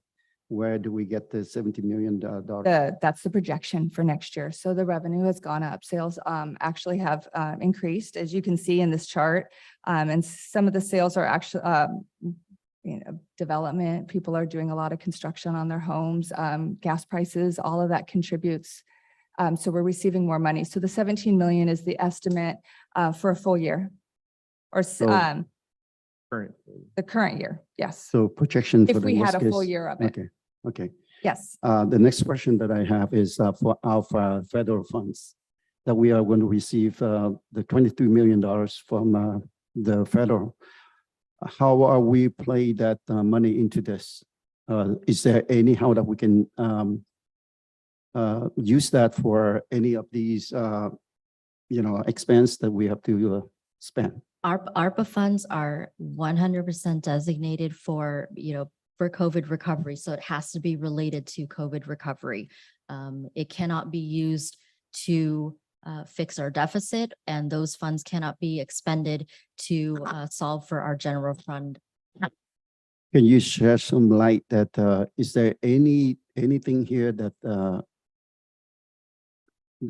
being affected by the COVID that we had a couple years ago? Can we, so that we can use this fund for that? Well, we had presented a list a few months ago regarding some of the ideas that that we could allocate those ARPA funds for. There are very strict federal guidelines as to what you can use that for, and they're more specific project-based type things. So, like, for example, you can allocate some of those funds for for homeless, right? So we're talking about a navigation center. Potentially, we brought that up a few months ago.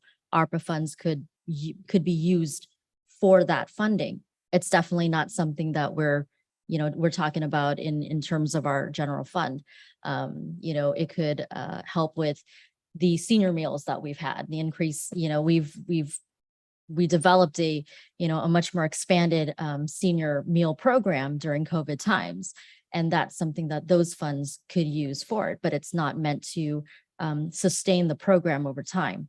Staffing, same thing. For example, if you want to use the ARPA funds for staffing, you've got to be able to prove that that particular staff function is directly solving something that's COVID related. So let's say, for example, you want to use the ARPA funds to fund a dispatcher. You're going to have to prove that that particular position is basically supporting a function that needs to be supported because of COVID, because of whether it's, an increase in crime because of COVID or, something along those lines. So there are very specific things that ARPA funds can be used for, but it is not to solve the deficit. Yeah, I appreciate that. Our city manager already explained about the ARO fund. That means the federal funding that our city will receive from a federal level during the pandemic.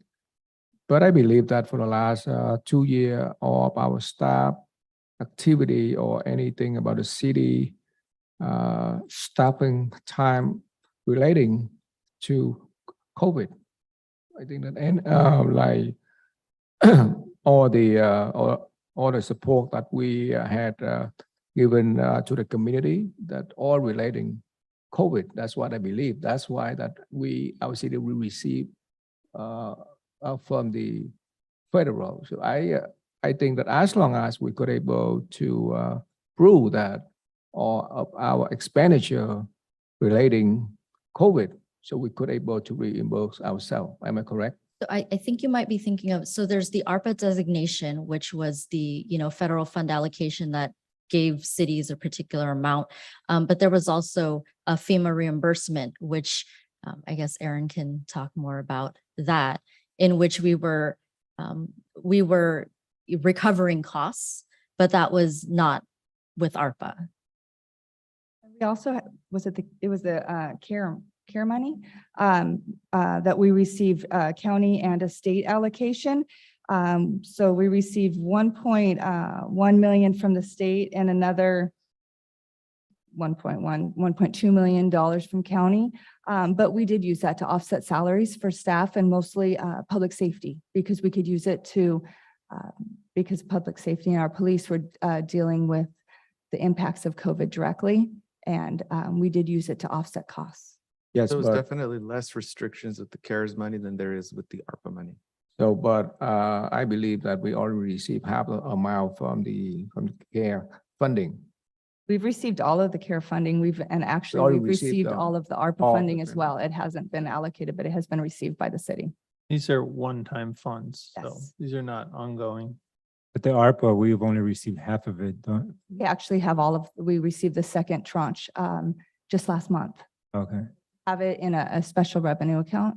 And then for allocation. And then a total amount about 22 million, right? 23 million? 3 million. It's about 23 million, but we would designate about $1 million for, and that's a high estimate for administrative. costs. And then the money go directly to our general fund, am I correct? No, it Oh. can't go directly to the general fund. It's Cannot. counted separately for specific COVID-related type projects and expenditures. We cannot count on that money to fix our issues.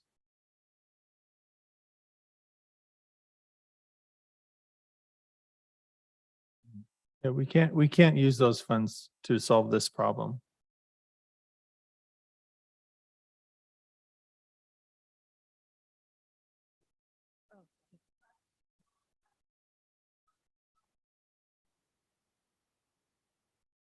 Okay, so now we're going to move on to slide 15. So this slide is just a review of the presentation that staff provided as part of the strategic plan goal of achieving financial stability.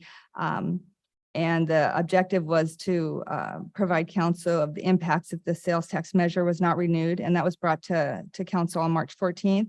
So as that report said, there would be deep cuts to basic city services limited to only mandatory essential services, with money diverted away from services which seek to enhance the quality of life or development of the community. 75% of Westminster's budget is dedicated to public safety, so there would be significant,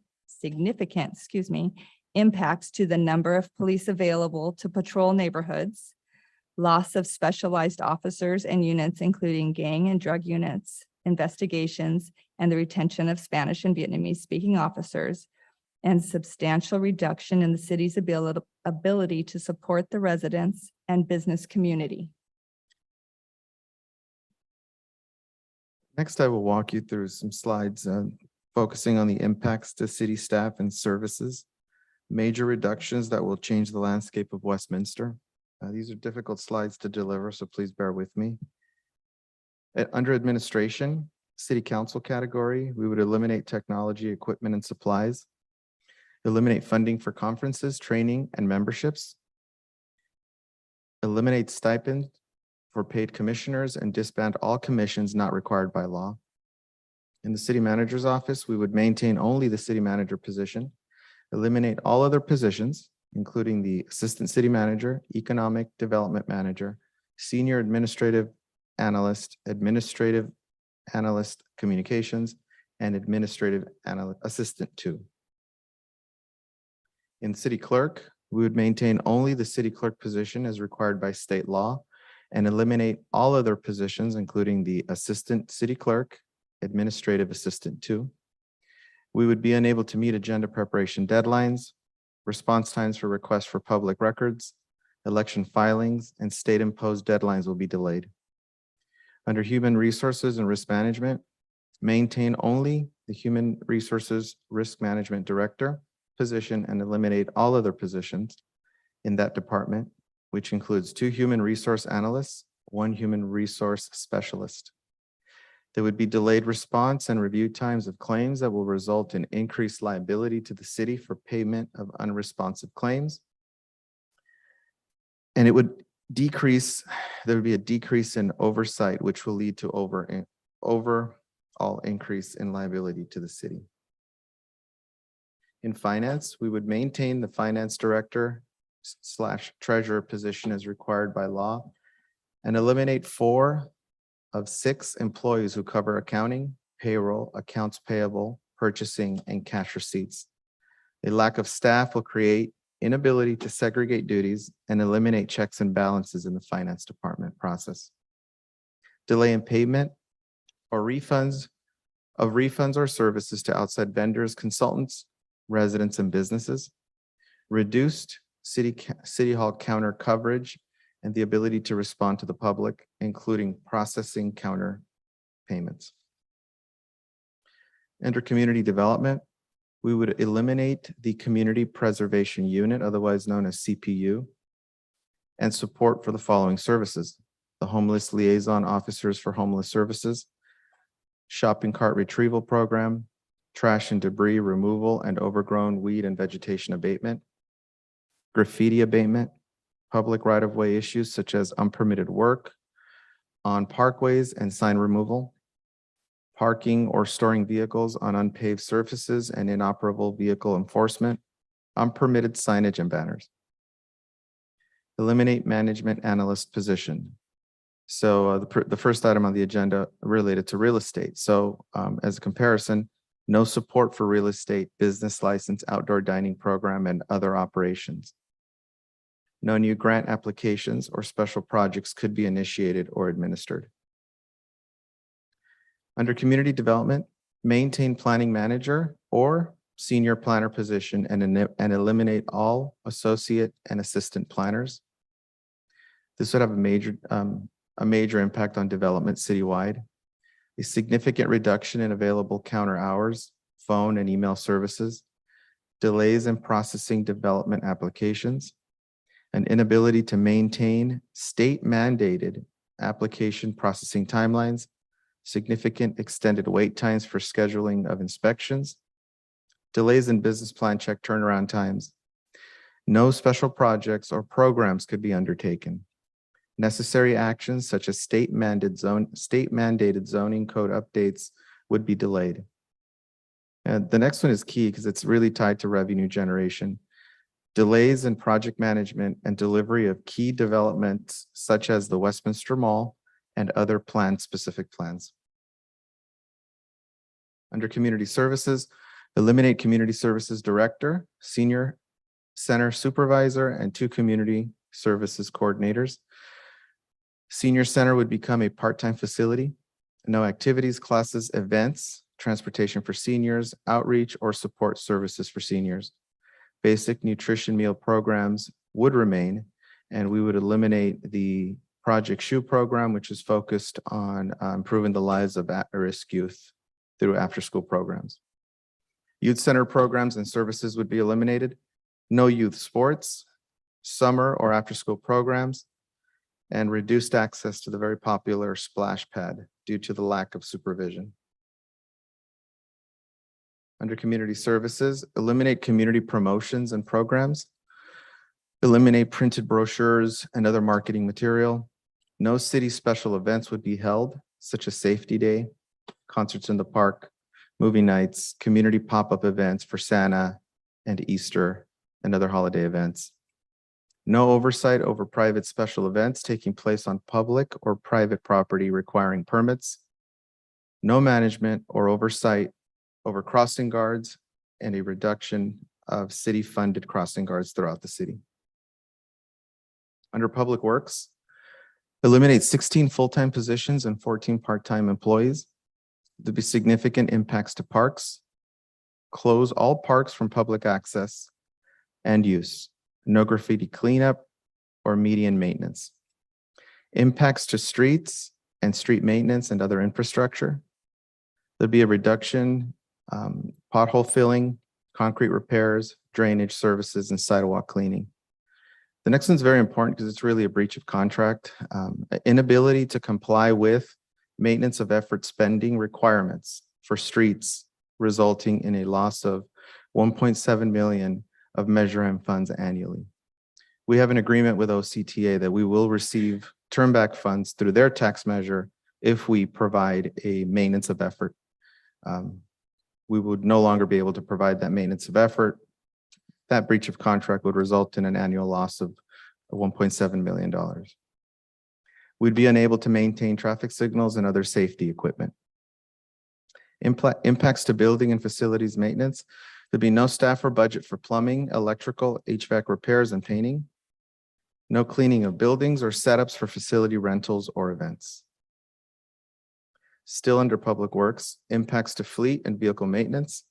No staff for repairs and maintenance of city vehicles, including police, public safety vehicles. Impacts to engineering. There'd be no staff for engineering design, construction management, and inspections. We would no longer be able to pursue and obtain grant funds for new projects. There are no grant funds for maintenance anywhere. That's just not something that exists. So a lot of the repairs that the community sees out in the community are actually grant funded projects where our engineering team work collaboratively to expand the scope of work so that we're actually improving existing infrastructure under the cover really of a new project. which is part of how projects are built out. But without matching funds, we would not be able to proceed with with obtaining any grants. Just to provide some perspective, in the years that I've been working here, 18 years, working with Jake and others in the department, we've easily brought in more than $65 million just for transportation related improvements. And all of that money came with matching money. Without matching, you can't get 65 million. So you put in 6 million over 18 years, you get 65 million. There is no 100% grant funded project. And again, grant funding does not cover maintenance of any kind. So, sorry to interrupt, Adolfo. So you're saying, I mean, how much do we depend on grant funding to get things done around here? Anything other than paving, because the turn back money and there's CDBG funds that come for paving, right? Other than your street paving, which we're behind. We were once in a good spot. We've fallen behind in paving. Any other project that you see that's nice in the city is grant funded. That's just the best way to put it. Before we continue, I'm sorry to interrupt everyone. Before we continue, I need a motion from the city council to extend the meeting time because right now is midnight. Yeah. Motion to extend past. I second. All right, we have the motion and second to extend our meeting time. Thank you for your patience. We're getting close to the end of our presentation. So picking up on, did I answer your question, Vice Mayor? Not yet. Quick. I'm sorry. We need to vote. Yeah. Councilmember Doe, Yes. Councilmember Ho, Yes. Councilmember Nguyen. Yes, I just want to make sure that who make a motion and who is second. I'm sorry, the motion was made by Vice Mayor Monzo and seconded by Councilmember Ho. Go ahead. Vice Mayor Monzo. Yes. Thank you. Mayor Ta. Yes. Motion carries 5-0 to continue past midnight. Thank you. So you covered that. And that includes all roads and intersections, school zones. That's a very good point. So any improvements? So for example, recently we got a $500,000 grant for safe routes to school. So we're going to go out to the community. We're going to engage the public. Perfect timing after COVID. And we're going to compile a list of needs that the community, particularly focusing on the school zones for K through 12. That was grant funded. That was pretty much 100% grant funded. It's a study. It'll generate a bunch of essentially project ready grant applications.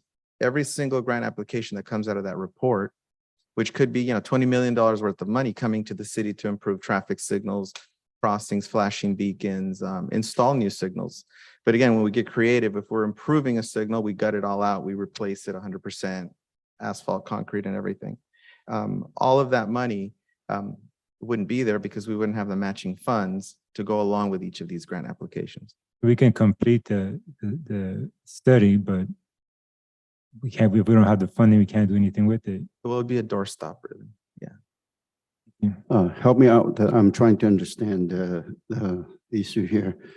Can you go back to the 5-year budget projection screen slide?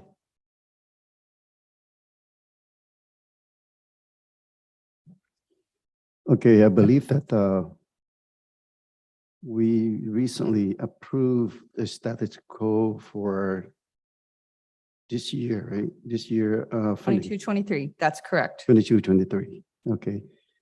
And the reserve balance of 29 mil there, correct? Correct. Okay. My question is that what you just present with the potential impact and with the reduction, it is, if we don't extend the measure, then that's potential impact, right? Absolutely. And that's starting from what year? Well, there are grant application. The grant process takes some time. So right now we are in the process of constructing some pretty important and creative projects for the community. Moving forward, it's really kind of a legal question to some extent, because even if right now under status quo, we have matching funds to go after a project, say we put in say we have the 500,000 because we're fully budgeted for the year, we put in the 500,000 for a project. But with that grant application comes a commitment from the city that usually goes through legal that says that we're able to maintain this facility for the next, 20 years, 10 years and things of that nature. That's where it gets a little bit more complicated right now for us, really.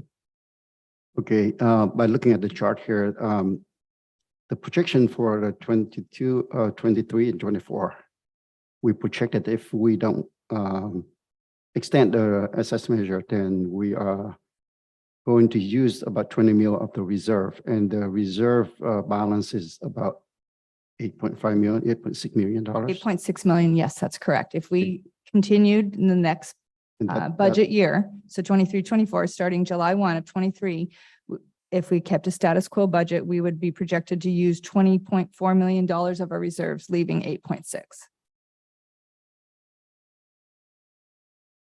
Oh, what slide? Oh.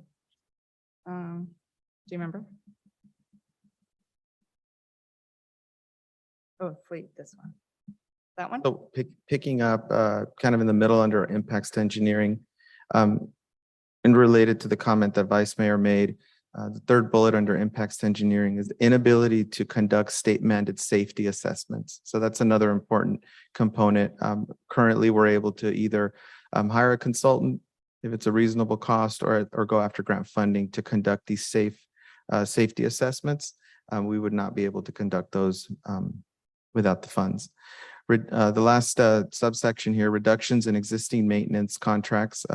We would reduce park mowing to weekly, from weekly to once a month, and eliminate weed abatement in public right of way.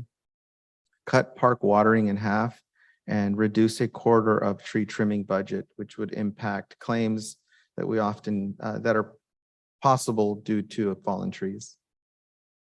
So moving on to the police section. This is the last section of the reductions. Under police, reduce the police force by 33%, which would be equivalent to 26 sworn, 17 non-sworn positions, and 25 part-time positions. And Chief Elena provided really good statistics earlier in the previous item.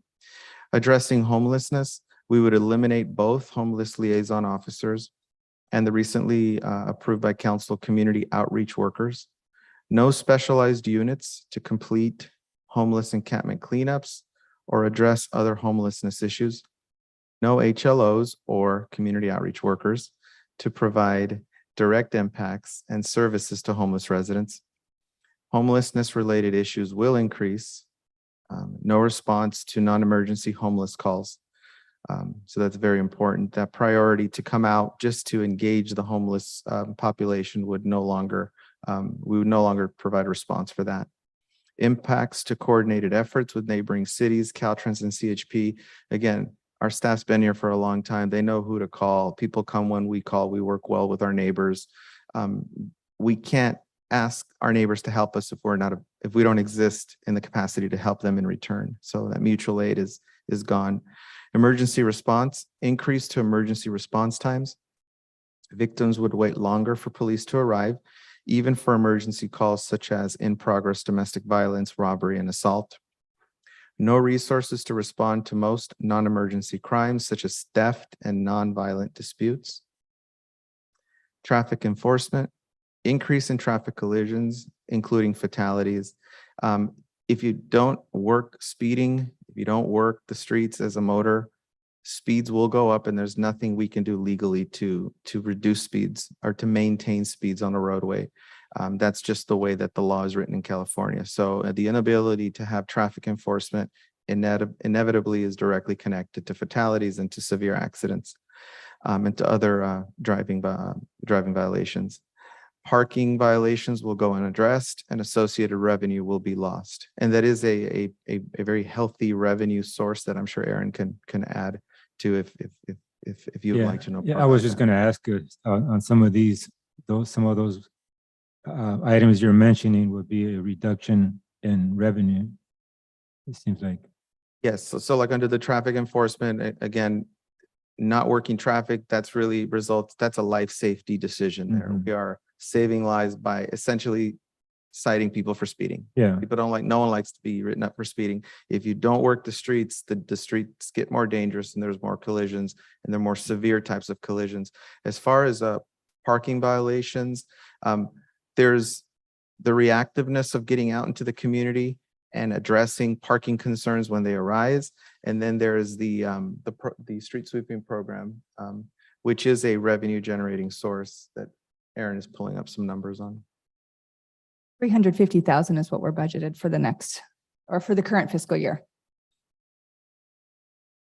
Thank Don't you. have officers to follow sweeper, then then that revenue source is gone. And again, street sweeping is directly related to pollution, directly I was related. just gonna ask you, so the street sweeping is meant for keeping trash out of the ocean? It is exactly an environmentally friendly program. It is not intended to generate revenue, but the only way you assure compliance is by ticketing. Could I ask a quick question, Aaron Bax? You don't have to turn back the slides. It's regarding the reserves. $29 million currently, correct?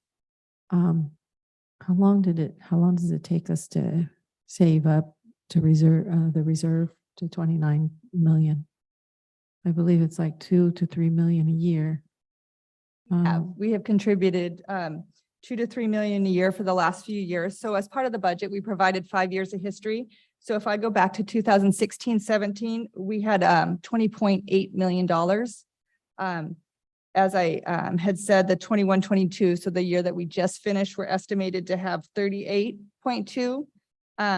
And then after the status quo budget and using 9.2 million, we're down to 29 million. No, I'm just asking, Oh, how like, long did how we get long there? did it I'm take sorry. us to save up Yeah. $29 million? So Does that be, 5, 6 years. okay. Thank you.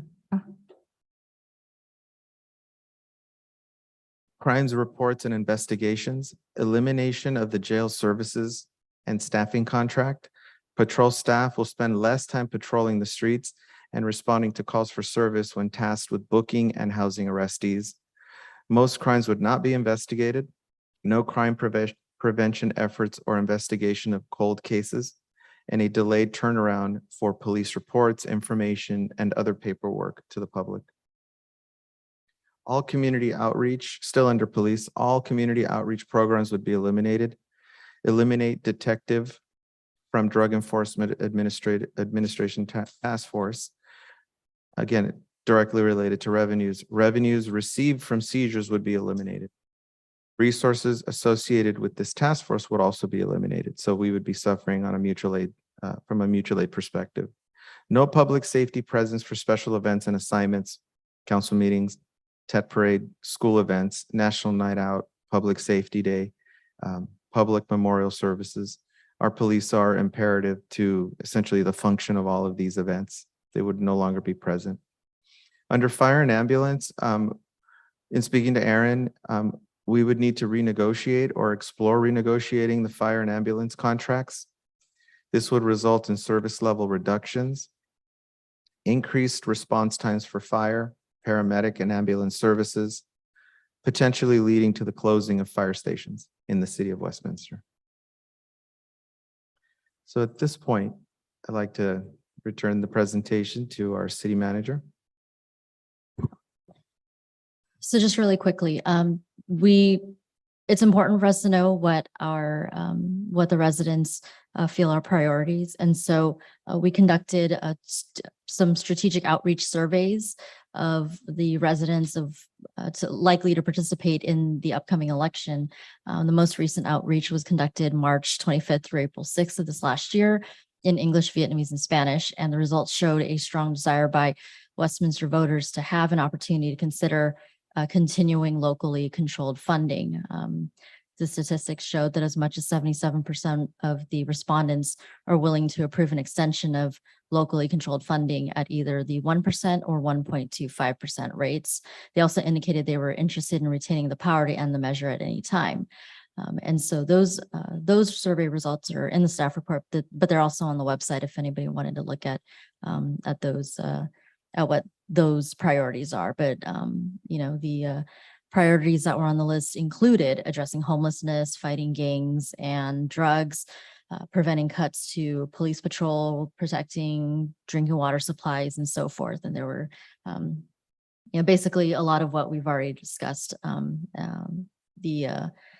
Those who responded to the survey identified those as important priorities. Next slide. So for tonight, we are putting out there two possible versions of a proposed sales tax measure.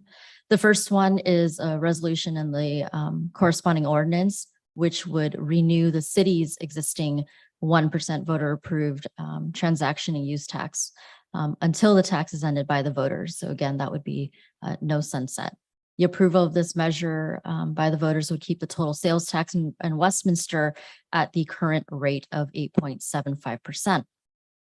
Second version is a resolution and of course corresponding ordinance, which would renew the tax, but at an increased rate of 1.25% with no sunset. And if adopted, it would bring the total sales tax rate in Westminster to 9%.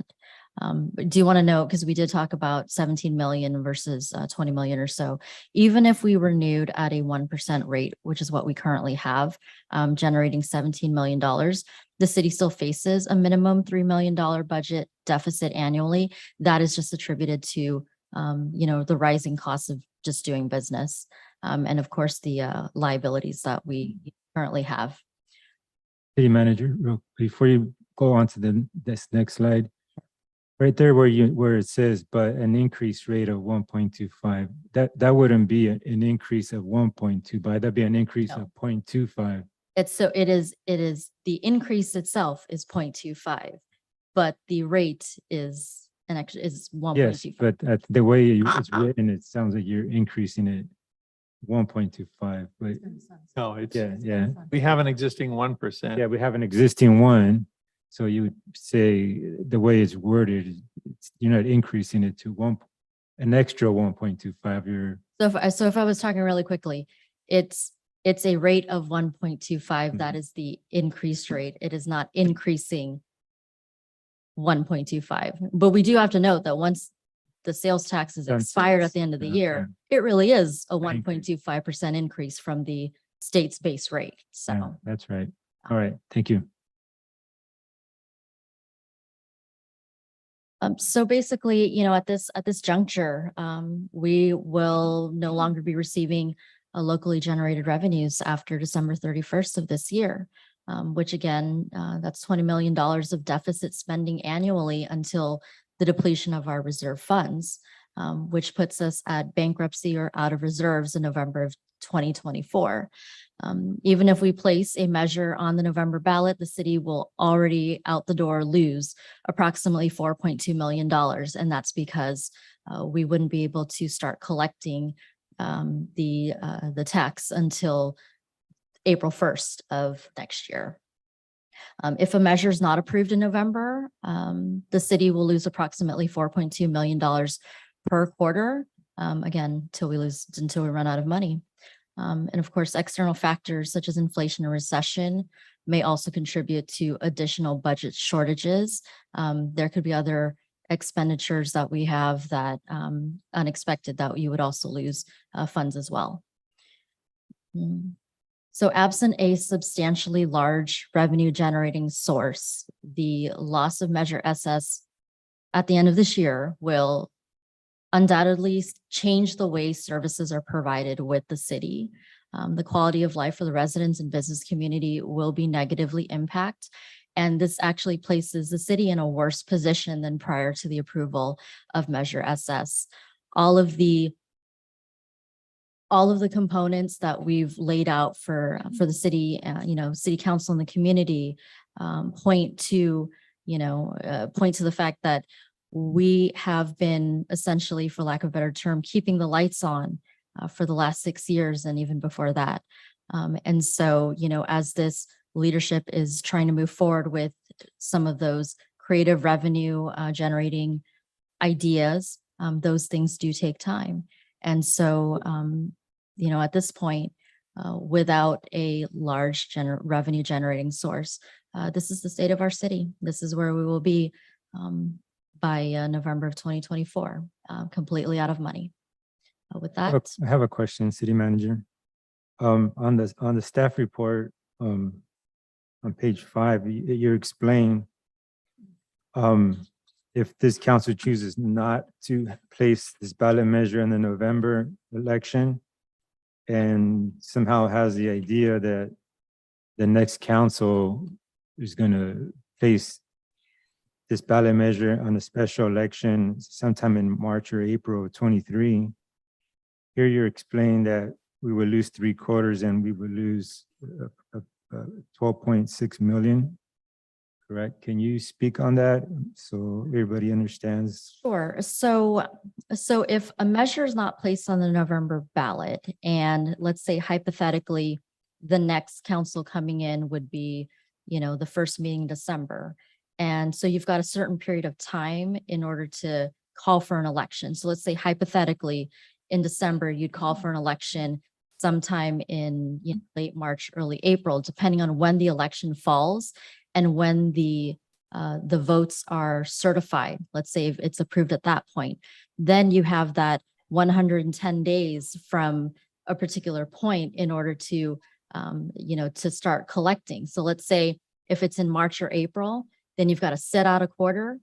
We wouldn't be able to collect that tax until October 1st of next year. So essentially, this fiscal year, we would be completely using half a year or, half the year reserves because we would have lost from January 1st to June 30th.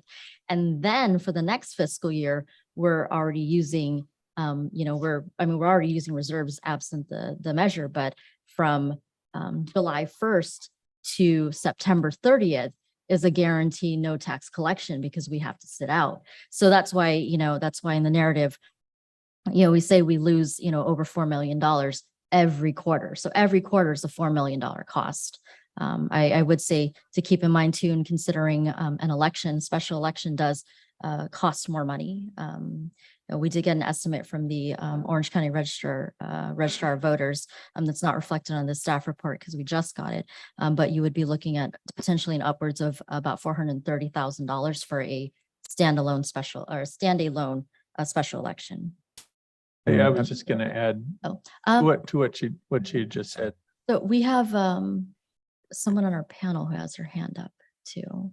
I think Catherine would like to speak. Let me just briefly say that there under state law, there's the way it's worded, you have to wait 110 days from the date that the election's certified. That's going to put you past July, even if you held an election in March or April. Again, she said this, but I'm just saying, just the way that state law is written, it would then have to be pushed to October 1st before you could start collecting the tax. So what's being said there is that you would lose 3/4 of the tax if you held the election in early of 2023. So, what I'm hearing, it's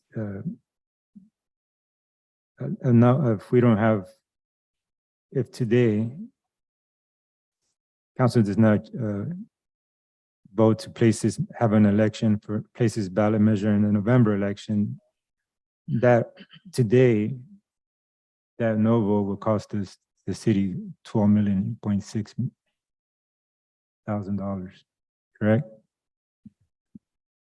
Yes, if There's no there's election. a vote later to replace Yeah. it, so it's $4.2 million per quarter. So And yes, and even with the vote, it would not be able to be collected until April 1st. So that's $4.2 million as well. so In other yes, words, it's the best scenario yes. if it doesn't So pass today. If it doesn't get the on a best November scenario. election, it'll cost our city $12.6 million.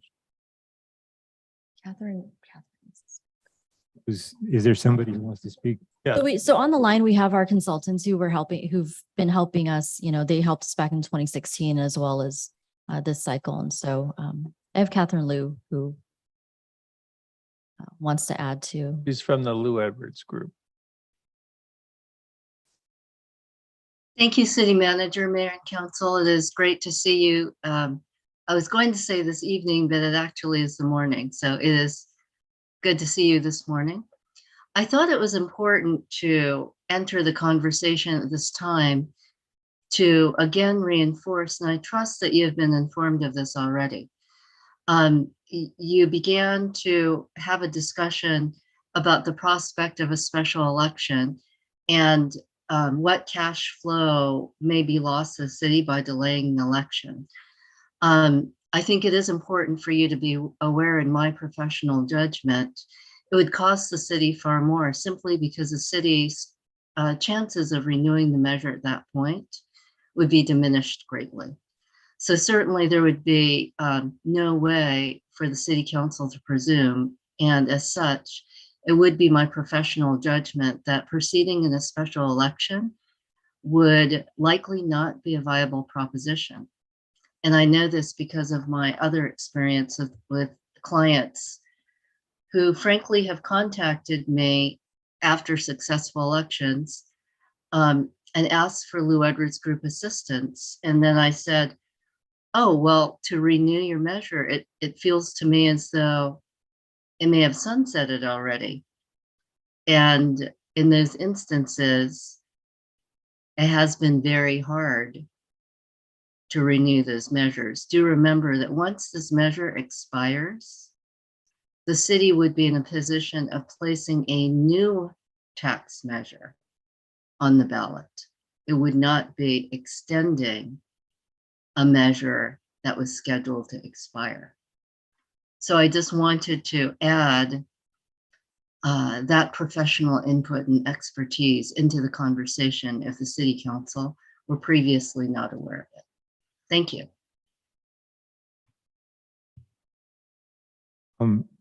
If we don't, are we done with the staff report? I have another question. Currently with the existing, with the 1% that's currently on being collected right now, transactional use tax, has it been enough to provide all the services this community needs? No, it hasn't. My next question is, with the rising inflation, I mean, everything's going up. With that current 1%, I'm assuming it's going to provide even less, pay for even less services, correct? Absolutely.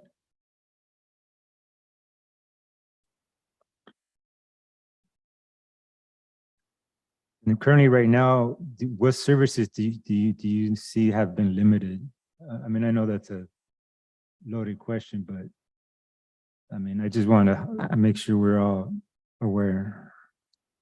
Municipal government is essentially a public service oriented business. We provide services, and in order to provide services, we need people to provide those services. We are not widget makers. We don't make things and produce things and put it out there. We provide services, and we require people with expertise in areas to to assist our residents in various things.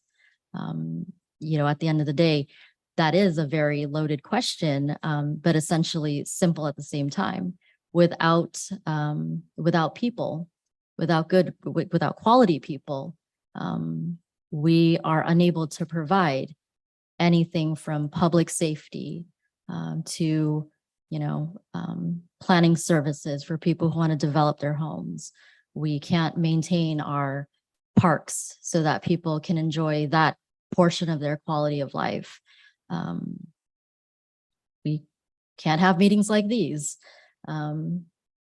We have to by law, but we would have to scale it back down. We wouldn't have these sergeant at arms here to make sure that everyone's safe when they're walking out. There's a cost to doing business in what we do with public service. We talked about homeless tonight. A lot of people talked about just trying to navigate through the challenges of homeless population and getting those folks the assistance that they need. We're unable to do that at the very minimum right now. There are a lot of positions in the city that are single sole positions where you only have one of something, right? So for example, after the layoffs, a lot of the departments were, after layoffs, about 10 years ago, a lot of the departments were minimized to the bare bones, where you have that situation of one of each and, one person, one function. And so at this juncture, even with the sales tax measure in 2016, we've still struggled to build that workforce in order to provide these services. And so, I guess that's the long way of, of saying we're already running thin. We're going to continue to run thinner when inflation, recession comes into play. Right now, it is a job seekers market. Post-COVID, people are looking at their lives and their quality of lives and taking, a lot more time, careful thought at what kind of jobs they want, what kind of community they, want to be in, who they want to work for, how much money they want to make, what benefits they're getting. And so we lose people, and then we can't get people to come here. We can't attract people to provide these services. So we are trending at a downward spiral, regardless of what this leadership and this council wants to do to move things forward. I'll say this council in the last 11 months has been very supportive of, just fresh ideas, creative revenue generating ideas, and thinking a bit outside of the box. And it's no fault of this council for those sins of the past per se, but we are severely impacted as it is. Thanks for that. So it sounds like we to this point, to this day, we still have not recovered from all those layoffs. We have not recovered from the loss of redevelopment funds. That would probably be the catalyst for the downward spiral of Westminster's finances. And so we haven't even recovered from all these years from those massive layoffs, from the loss of the redevelopment funding. And if we were to lose even more funding and even more layoffs, it sounds to me like it's pretty grim hope that we would we're close to recovery if we were to lose even any more money, any more revenue, any more staff. You lose a large revenue generating source, there is definitely no recourse, because you cannot capture the amount that you need to make up for that deficit. I will say, and can't speak for the past, but past decisions and a different culture and different way of thinking has led us to where we are at the moment. And I would say that based on the new leadership and the direction that we want to move in, that's been different from the past. I would say that it would be unfair to, in essence, punish this particular leadership, by not having a large revenue source so that we can move forward the way that we should have in years past, whether that's better investments, more development, economic development, shifting focuses to enhancing our city and our quality of life. But that just can't be done without a large revenue source. Yeah, I get that. The things that I look at is that, I've lived in the city since the late 80s. And, with my job, that allows me to drive. I drive around quite a bit to many cities around, not just Orange County, but LA County. It just seems to me that I see so much growth, and I've seen so much growth in other cities, and it seems to our city has just been stagnant for so many years. And I just don't understand how. I mean, I get it now that you get into every single detail about why we are where we are today. It's just very disheartening to see other cities, even our neighboring city, Stanton. They've been growing so much, and we just been treading water for so long, and it's just hard for me to see that, because I mean, years and years ago, I remember Stanton was they're like, oh yeah, you don't want to be like everybody talking down about staff, but now they're the ones pretty good right about now.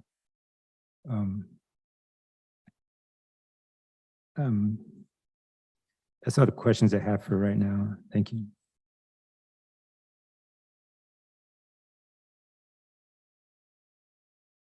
So I have a question. So if there is a special election in March or April, City Council have to decide probably in December. Am I correct? Generally, yes. So there's a generally there's a timeline. So if you wanted an election in March, that first Tuesday in March, usually you would have to have documents in by that first or second Friday in December. And that's just an estimate off the top of my head. And if you do it in April, then you just shift that, you just shift that timeline of what the deadline is, but we could confirm with the registrar of voters what that would look like. The only difference is if you get it in March and then, potentially it's certified by the end of March, then you could start collecting taxes at earliest July 1st as opposed to October 1st. Are you done? Yeah. City manager, I don't know who can speak to this. I know we've had this conversation in the past, but can you explain again the possibility of other agencies taking the other 0.25 or is it 0.50? 1.5. So the state law allows 2, but the county with OCTA already has a half of that. So there's 1.5 available, of which currently we have 1 of that.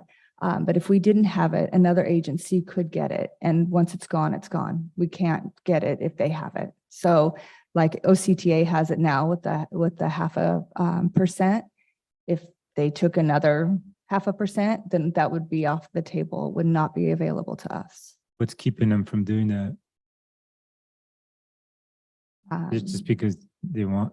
Well, I'm not, yeah, right now they have not done it. I don't know what's keeping them from it, but they have not done it. The reality is we don't know what's happening behind the scenes at OCTA. We do know that, the 405 improvement project, when we first presented it to the public, actually my first day on the job 17 years ago was the first day we had public hearings for that here in the city. It was a $1.2 billion project. And that was huge. Actually, let me take that back. It was in the 700s. And then it became a $1 billion project. And that was huge news. 2. And right now we're staring at a $2 billion project. So that's 2 billion. They have projects A through Z identified as part of their measure and plan. And they're doing really well. They're showing performance. So again, we don't know what's going on behind the scenes. But we do know that their revenue is trending low. Not necessarily the revenue, but the cost of all the projects that they promised under Measure M are essentially escalated due to labor, COVID delays, material costs. You're familiar with that. So as a result of that, it's very likely it's a possibility that they could be looking for another 0.5 based on past performance. They're halfway through their program. So it sounds to me like they can just probably be watching and see what we're doing, what we don't do.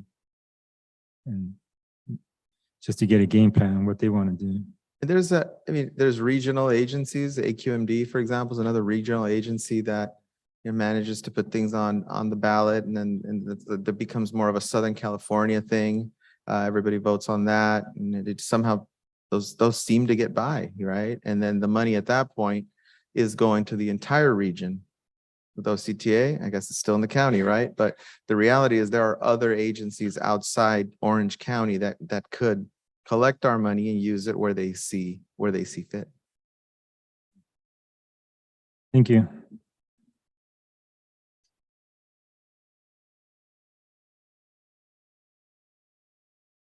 Anybody other? Right. Any other question from member on the council?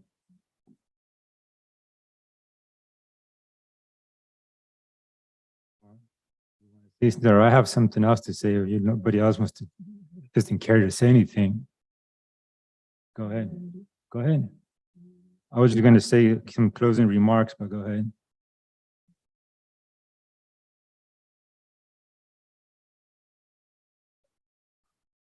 I'll talk. I'll talk. Well, okay, so you're asking me to talk. I am going to talk. I was just kind of trying to give everybody else a chance to go ahead of me. Okay, so I think before I conclude, if you will bear with me, and I'd like to share with you some of my thoughts from a business person's point of view. I tried to wrap my head around this whole 1 cent tax and what I believe in learning from the past. I do, and I want to make sure we don't repeat the same the same problem, or we don't want to repeat this in the future. So I just want to say that when I read over staff's report, as stated in the staff report, I want to say that over 30 years, Westminster finances relied heavily on the state of California redevelopment funds to help maintain basic services and staffing levels, providing assistance toward business development, etc. It's true, we lost $30 million per year in revenues that resulted in a budget, budget shortage. Now, I put the blame on the leadership of the city at that time for misusing redevelopment funds. These funds were supposed to be used only for the section of the town that needed revitalization. So, like I said, I'm always going to look back to see what lesson we could learn and how we got here. So that's one thing. I'm going to try to not be redundant. I don't want to repeat what staff already said. So a little bit of history. I think I like to bring a little bit of history. And what I want to say is hopefully, I'm saying mostly to this council so that this council doesn't think that the public is blaming you, this council, and I don't think we should be blamed. So, so that's first thing is that, I'm realizing that this is something that happened long ago, over 30 years. And the previous leadership made decisions. So I want to kind of go back a little bit, okay, to 1945. I promise I try to be really quick, but I think I'd like to shed light. And then towards the end, I will tell you, I promise I'll tell you how I'm going to vote, okay? A bit of history. 1945, California legislature enacted the Community Redevelopment Act to assist local governments in eliminating blight through development, reconstruction, and rehab of residential, commercial, industrial, and retail districts. Redevelopment allowed cities to collect a larger share of property taxes from property declared blighted and placed into a redevelopment area. As property tax revenue goes up in those redevelopment areas, the revenue would go up as well. And so that was the intended, I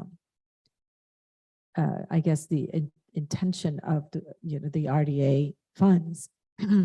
These revenues were to be used to fund projects that would help economic growth within the redevelopment area.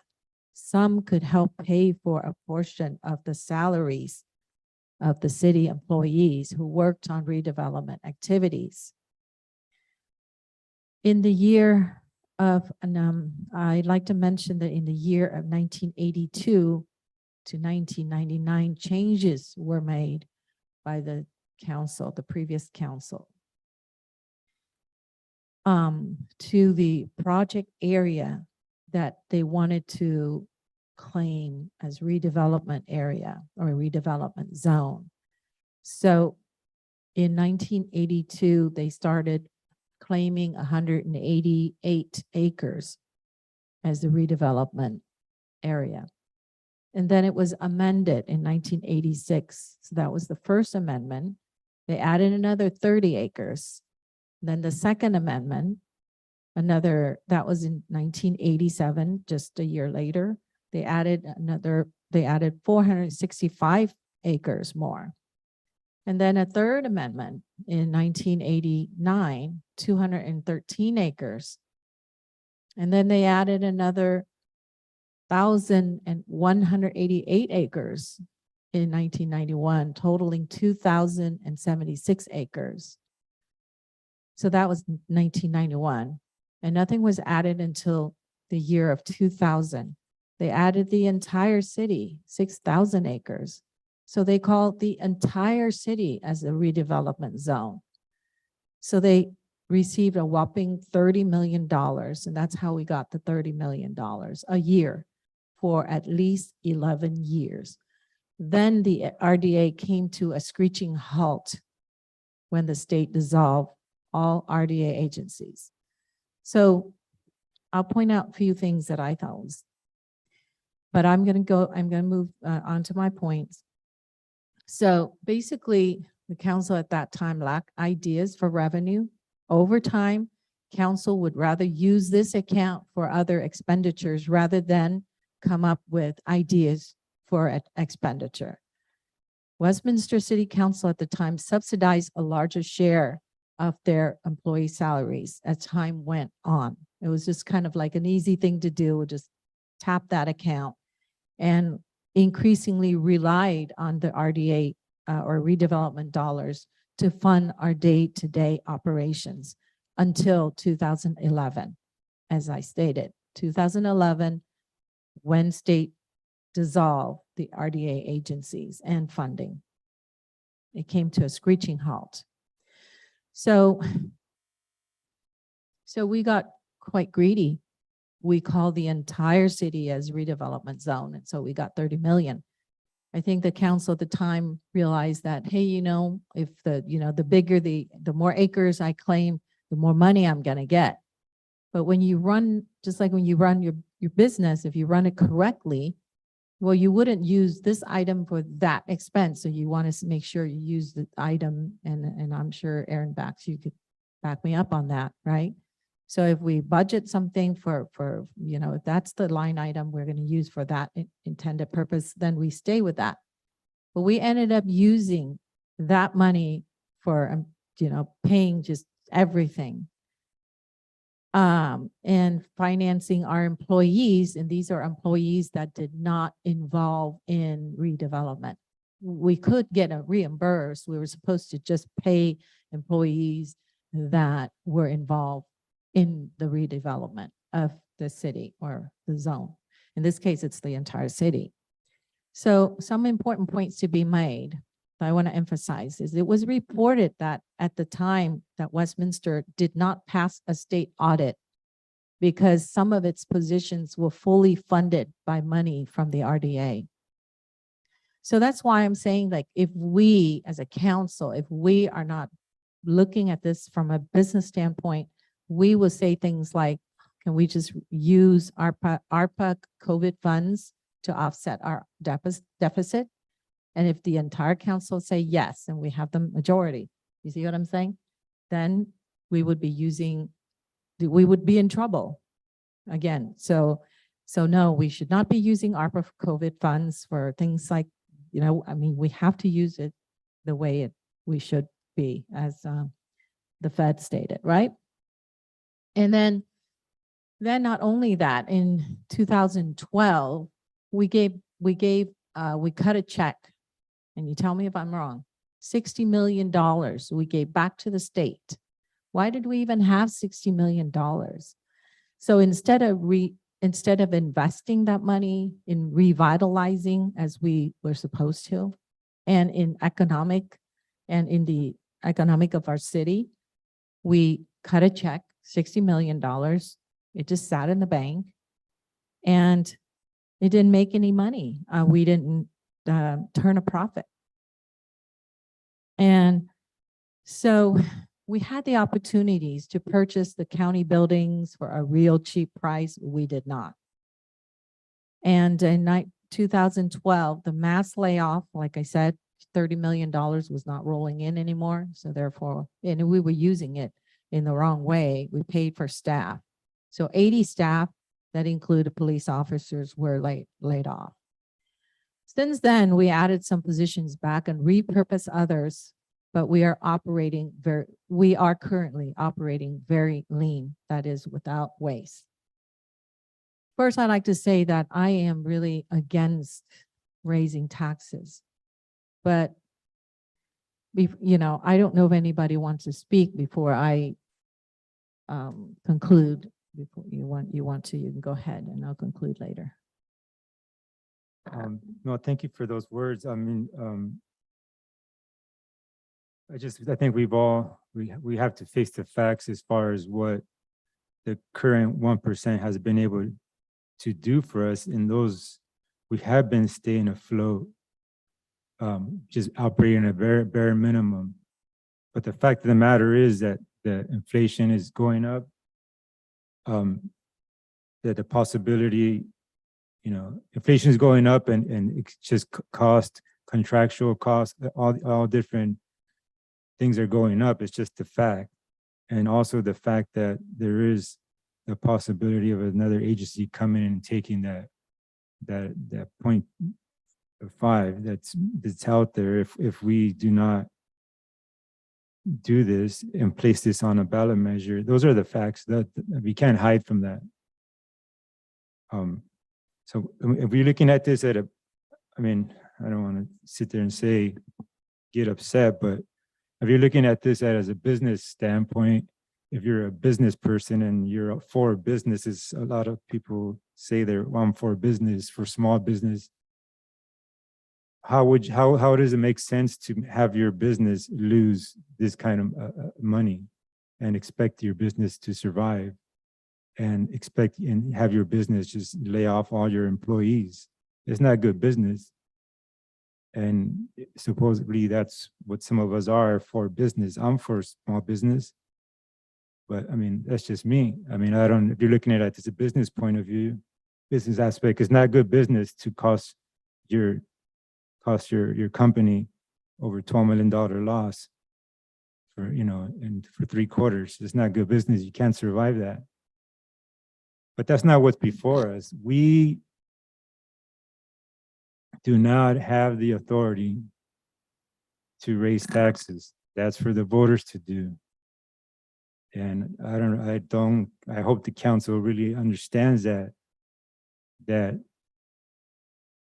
like I've said before in other meetings, your political opponents, our political opponents are going to say whatever they're going to say whatever they want. They're going to make up whatever lie they want to make up. And if we're afraid of that, then we're already lost. This is what I'm saying. Gonzo, I would just say that the Constitution requires the people to vote it. Correct. So it's a constitutional issue. The constitutional issue. And what I want to close is before us today is a question of democracy. My question here today is democracy going to die in Westminster tonight or this morning? That's what's before us. Are we going to kill democracy here today? And I want you to think really hard, deep and hard about that. So many lives have been lost, lives put on the line, lives sacrificed, innocent women and children, lives cut short in too many wars. So this day, veterans are still suffering from the effects of war. All this sacrifice for us to have freedom and democracy. Residents know what is at stake They have a right to vote. They have a right to vote if our parks are going to continue to be maintained. They have a right to vote if our senior services are going to be cut. They have a right to vote if their ADU application will be delayed or even processed. They have a right to vote if they want to live in a city where graffiti and trash is not removed, furniture and discarded are not picked up on the streets. They have a right to choose. They have a right to vote if our PD is going to be cut. Residents' lives are life and safety is literally at risk. We must do what we were elected to do, protect our residents, put their needs before our political ambitions.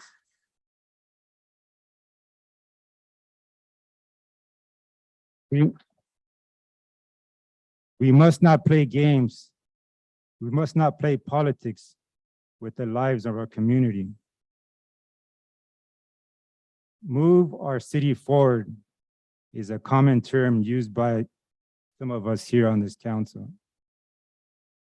Not voting to give our residents an opportunity to vote will cost our city to lose millions of dollars. And that is not moving our city forward. If we're afraid that our political opponents are going to make up lies and say we raise taxes, causing our city to go bankrupt is a lot worse than that. And that would not be a lie.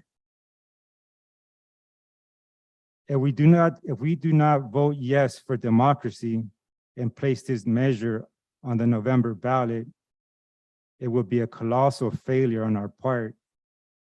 And there will be no hiding from that. And it would follow us forever. We took an oath to protect our city, not to destroy it.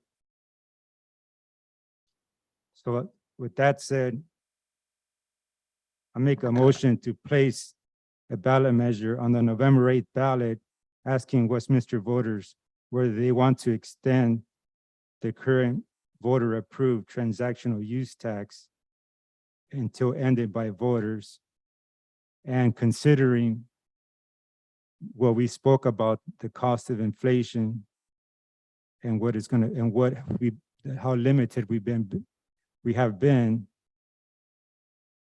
I want to ask for it to be at 1.25. That's my motion. Okay. Hey, just for the record, in the recommendation, we have a resolution that would need to be approved. Yeah, and bring back a resolution. A copy of the ordinance is also at the 1.25, which is attachment number 4, would be attached to that resolution. And so the motion would also include first reading of that ordinance, although the ordinance is approved ultimately by the people if they vote for it. Yes, thank you, City Attorney. That is my motion.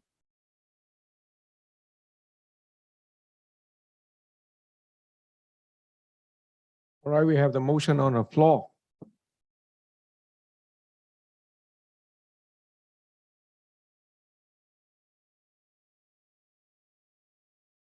Okay, if there's no support for 1.25, then I want to amend my motion to be at the 1% with the attached resolution.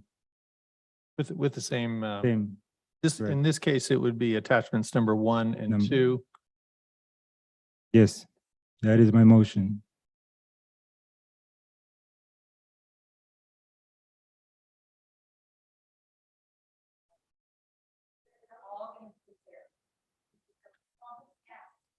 Hold it, hold it, hold it. There's a taker. I second. All right, we have the motion and a second to Well, extend. before I say that, before I do that, I want to say, okay, so I am against raising taxes, but I do believe in giving people the right to vote.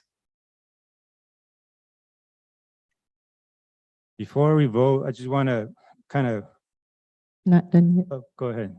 Go ahead, sorry. Is it okay? Yes. Okay. It will harm public safety officers if we vote no.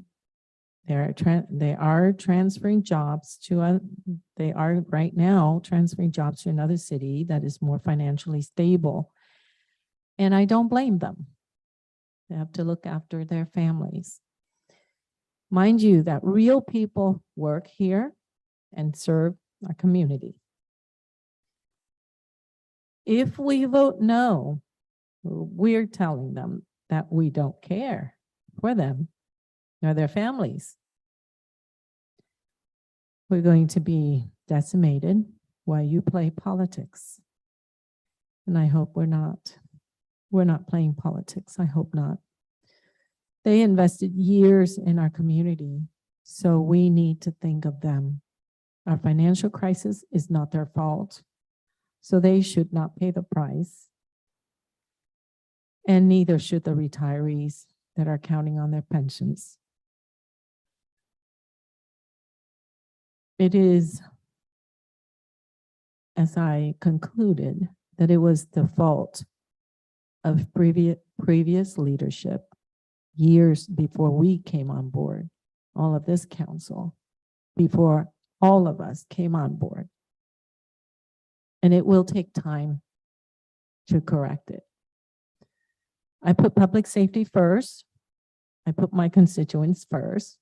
I do respect democracy, our constitutional right.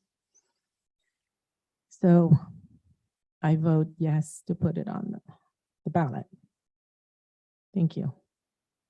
Well, just to, thank you, Councilmember Ho.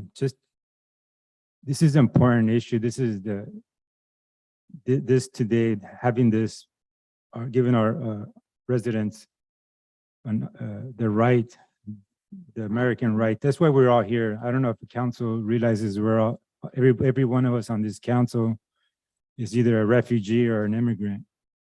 And we're here in this country because of democracy, because in other countries where 4/5 of this council came from, they lack democracy and lost the country because of it. We had another thing that we had, and one of the items that we had before us that we couldn't get to today was the effects of, well, what is this? The effects of the victims of communism. Let me remind council that communism is the opposite of democracy. I really hope this council can see the utter hypocrisy that we will be doing if we do not defend democracy here tonight. And I do have two reasons why I will not go for 1.5 or 1 1/4.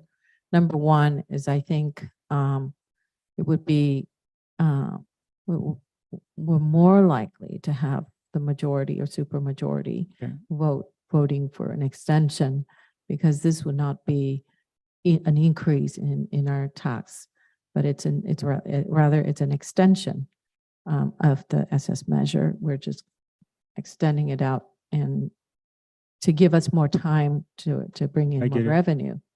So that's. I'm for it. Thank you for that. So, Mayor. All right, so we have the motion. And I just want to make sure it's clear, state law requires that we have 4 positive affirmative votes from the council in order to place a transaction and use tax. So in order to pass, it would require 4 votes. Before we vote, can I make a comment real quick?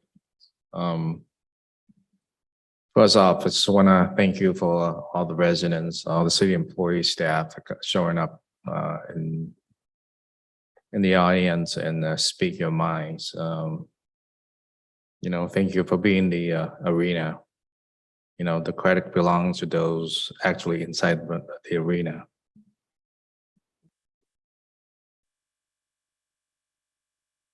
I've been in this arena a little over 3.5 years. And from day one, I fought for the city. Those who've been following the city council, what I have done to fight for what we have right now. You know, the first time I introduced code of ethics is make the news. Very simple, code of ethics. And it's a long way from what it was. If you look at it, the city is in transform, a lot of changes. With a tax measure, it was introduced in 2016 because the city is facing bankruptcy. And, you know, the city council back then put it on the ballots. I think Mayor Trita, you know, put a sunset clause on that.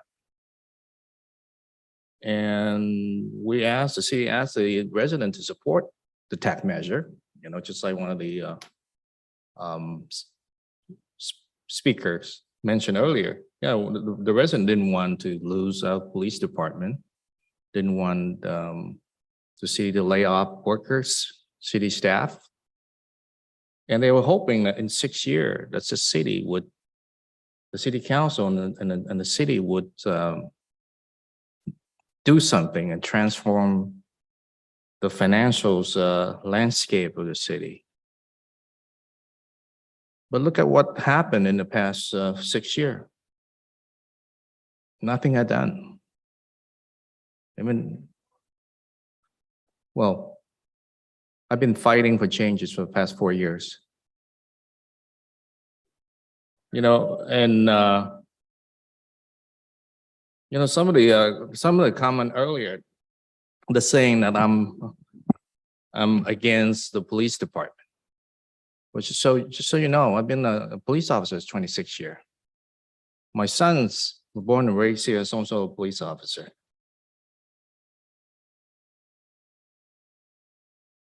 I'm one of the only 5 active police officers to get elected in this entire state out of 93,000 police officers. I've been fighting for the city since day one. And telling me that I'm not support police is an insult.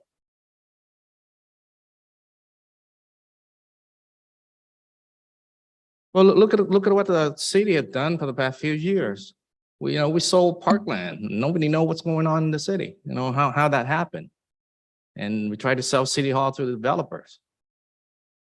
And then we give tax break for a hotel project for several decades.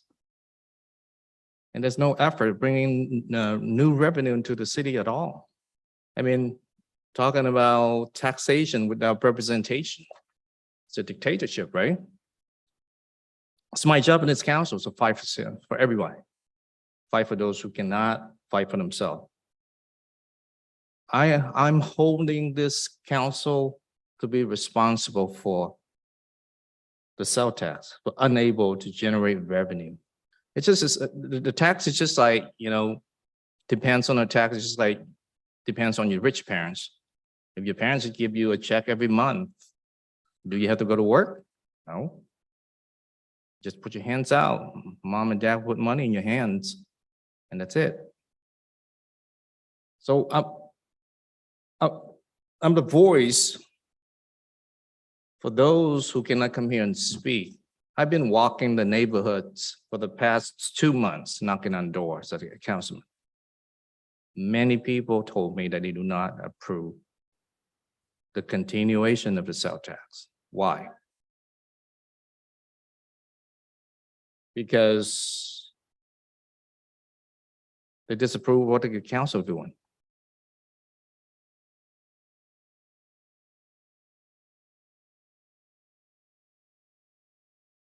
So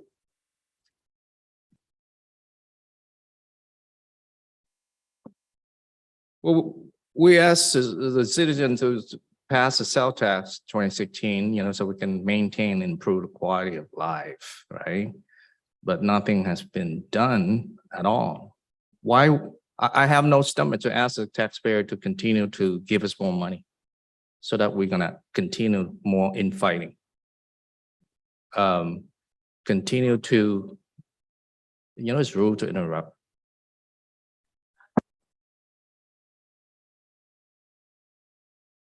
So, You know, I have only one vote in this council. One vote. And this council does not need my vote to pass this. There are 4 other council. So I'm just voicing my concern because there's no responsibility. There is no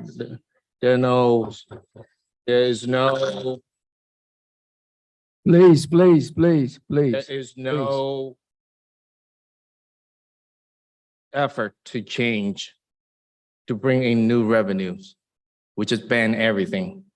And we will continue to use it, the tax, continue spending using the tax money, and this council will not do anything else to bring new revenues.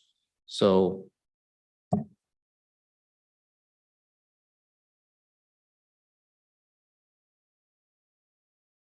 I have to voice my concern. I'm not against the tax measure. I'm not against the citizen voting for the tax. I'm against the city council continue to use tax money and spending without making an effort to bring in new money. That is my objection to it. Well, can I, excuse me, members of the audience? Councilmember Doe, I respect what you're saying, but I have an issue with that because which I am thankful for. The issues that you brought when you first came onto this council were legitimate, and I felt they are. You're trying to clean up what was going on, so that's great.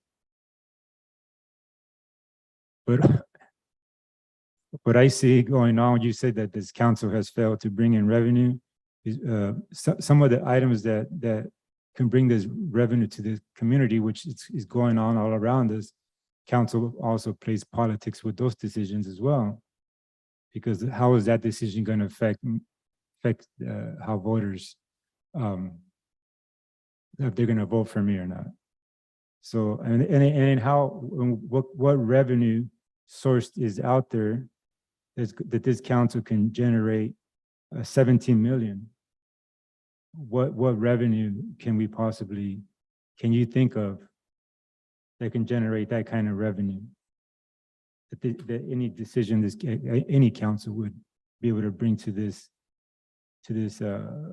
community can generate that kind of money.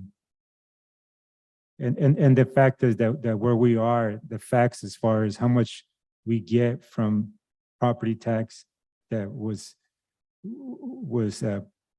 locked in at 1972.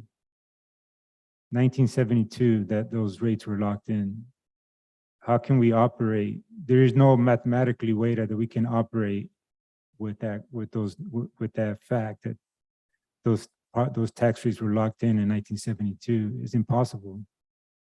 That's why, and I agree with you that we've spoken about creative ways to generate revenue, but there was no action. Council froze there. I'm scared because election season is coming and I don't want to vote for it right now. Let's just put it on pause, push it down the road. We're voting today on democracy, whether we feel that members of this community have a right to vote for something. If they agree with you, they can vote no. But we can't say you don't have a right to vote. And I just do not agree with what you said. We're in this country because we have democracy here. This is a democratic country. And we cannot prevent residents from voting, having a voice. If they see how you see it, then they can vote no. It's that simple. They can vote no, but you can't say no. I'm going to decide for you because I want to punish previous council's actions. I'm going to punish previous council's actions, and I'm not going to give you an opportunity to vote. That is not something that makes any sense to me. Yeah. I'd You like done? to- Yes. Go ahead. Okay, so, you know, 1.5, I said no to the 1.5 and I said, 1.25. And I didn't mention my second reason is because I wanted to force this council to drum up more revenue. So that'll force us to come up with more revenue. And we have to, because as you could see, the financial report, we're not going to be able to really, there will be a shortfall of about $3 million if we don't. So that will force us to do that, come up with more revenue. And because one cent tax is not going to be enough, okay? And right now, what we're suggesting to put on the ballot will be an extension of the same thing, the 1 cent tax. And it will take time to get to because the $17 million shortfall is really going to become around 20 million because of inflation, correct? So it will, you know, for us to clear 17 million or 20 million, you know, we're going to have to make a lot more than that. So what kind of business would we be in, you know, to make it, you know, in a snap of a finger? Because number one, we did have, well, the problem is that we shouldn't have a 6-year sunset clause. Okay. So when we have a 6-year sunset clause and we spent 3.5 years fighting COVID, pre-COVID, COVID, during COVID, and post-COVID, we're still, you know, we're not in the clear yet. So as you could see that no cities ever propose a 6-year sunset clause. Everyone is mostly permanent 1 cent tax. Is that correct? Yes. Most of them are. And then, so like I said, you know, how can you, you got to be reasonable. You got to be reasonable to the people. I'm not talking about, you know, I'm not talking about the council. I'm talking about the people. We cannot come up with, you know, $20 million in a year. That would be very magical if we could.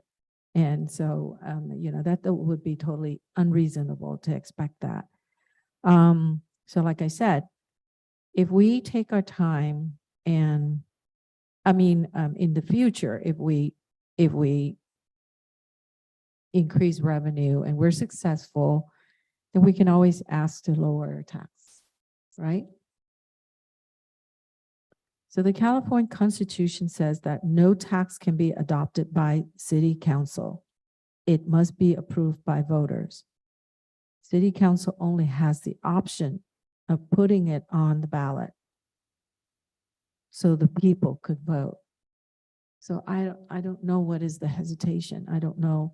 I'm very conservative, and I'm, you know, as you could see, I go back and I make sure I understood why we are in this predicament. So I think we should vote for it. I'm calling on my colleagues to please vote for it. Yes, and thank you Oh. for that. Go ahead. You know, we've been in the predicaments for 6 years. And I remember this issue was brought up during the 2020 election. And you know, Mayor Chita would say, yeah, we have 2 more years. He didn't vote for that. So, you know, he's the one to put the sunset clause on this tax measure. And I think he's right now, you know, his vote can solve the problem. So I'm calling towards Mayor Chita to do the right things.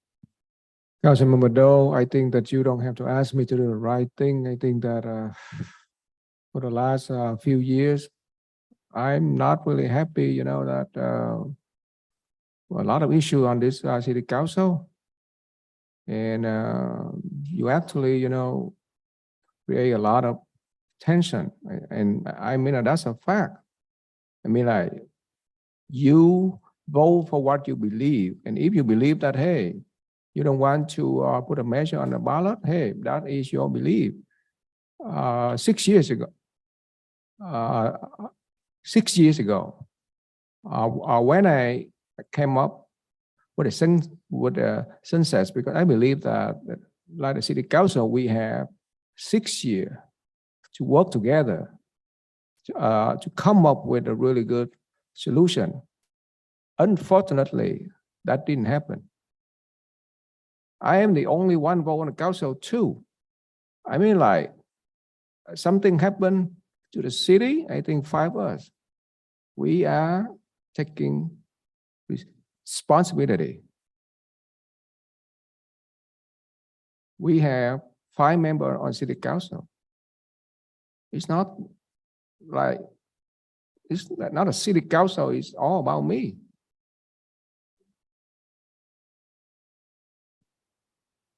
Mayor, and Councilmember Nguyen, Councilmember Do, Councilmember Ho, I'm asking you, there is we've heard all the issues. It's not about, there's no way that we can generate that kind of money, over 17 million by, I mean, you've been here the longest. What ideas would you have to be able to generate that kind of money, that kind of revenue? What to be for us today is not how we feel about that, the measure, the tax measure. It's whether we think that, whether we believe in democracy or not, whether we think that residents have a right to vote. That is before us. I came up with the clause says, because I believe that, that was temporary. Tax is not like permanent. But look at the city council for the last few years. We've been fighting on and off with some of the not important issue. Yeah.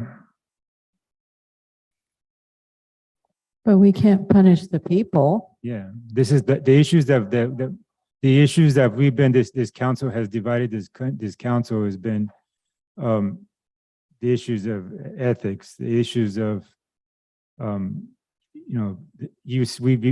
monuments. We have the issue of when there's something integrity in question. Those are not issues that our community should be punished for.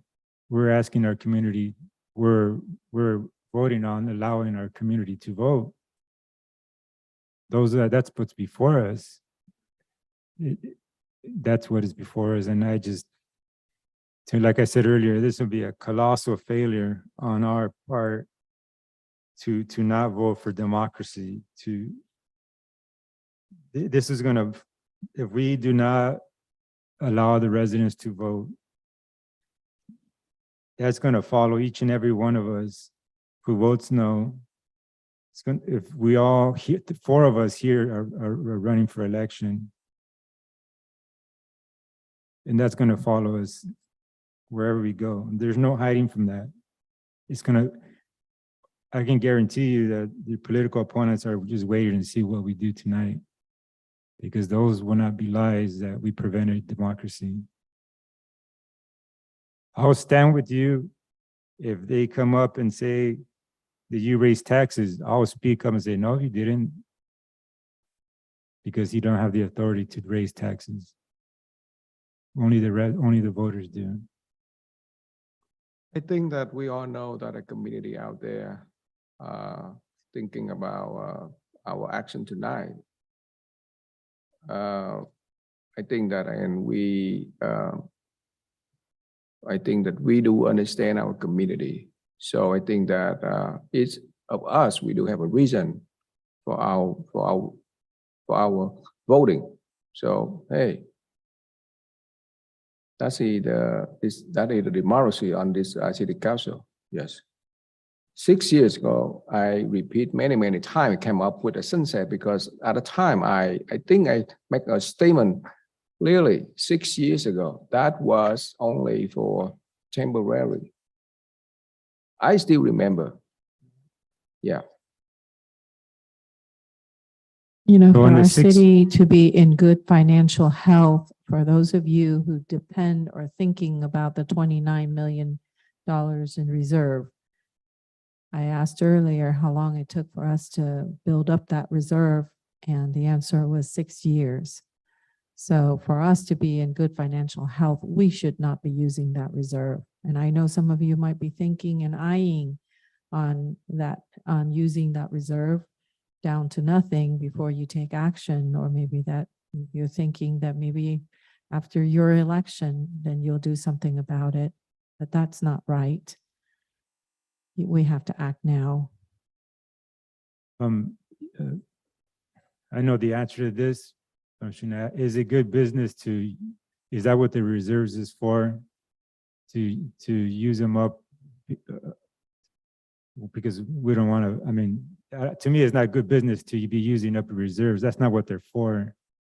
It takes a long time to build up those reserves. Our community is going to suffer.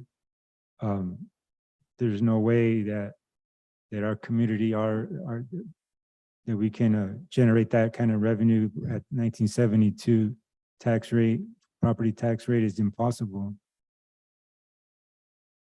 You know, it took, I remember the table, I think if we were to use our reserve, it would take like 1.5 years, right, to use it up. While it took us, 6 years to build it up to that level. And then we've got the recession coming, and that wouldn't be right. That's correct. It did take us that long to reach that. And I also want to mention that we do have a fund balance policy that says we won't go below 17%, which is for the current year, almost 13 million. So as soon as we go down to that 8 million, it's below our fund balance policy. So that's the policy that the council approved with the budget adoption. And that's a best practice from GFOA, Government Finance Officers Association. Okay. So again, we spoke about this before. So a no vote today is going to cost our residents. If this council has an idea or that the next council is going to have, because we don't want to be the ones to vote for this, that the next council is going to hold a special election for sometime in the spring. So a no vote today is going to cost our residents over $12.6 million today if we do not vote to have this measure on the November 8th ballot. Just think about that for a minute. A no vote today for a November 8th election is going to cost the residents $12.6 million. How can you run on that? Mayor and Council, if I could just add one point on the November election ballot.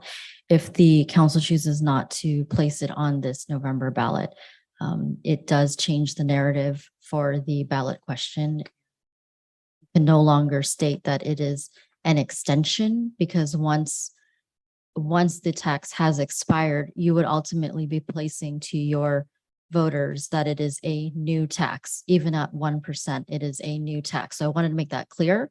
And legal needs to weigh in, but I'm pretty sure that's 100% correct. And then we also heard from our consultant. Can you reiterate what she spoke about the possibilities with it going for a special election? Well, if What I is can, she if I speak can about? recollect, it's again, the tax expires, so there no longer would be a tax. So if you then go for an election in March, April, May, anytime after that, it's a new tax. So that's one issue. Second of all, it's not a general election. It's a special election. And in special elections, it's more difficult to get something like that adopted. That's just the facts. So that there's a higher risk with that. I believe those are the things she mentioned. There may be more, I'm not sure. So then today, a no having this ballot measure on the November 8th election can literally sink this city with everything you just said. It can literally sink the city, and there'll be absolutely no way to recover from it ever. I have a question for the city manager. What you just said that when is the expiration of the SS measure? Is at the end of the December? December 31st. Yes. Okay.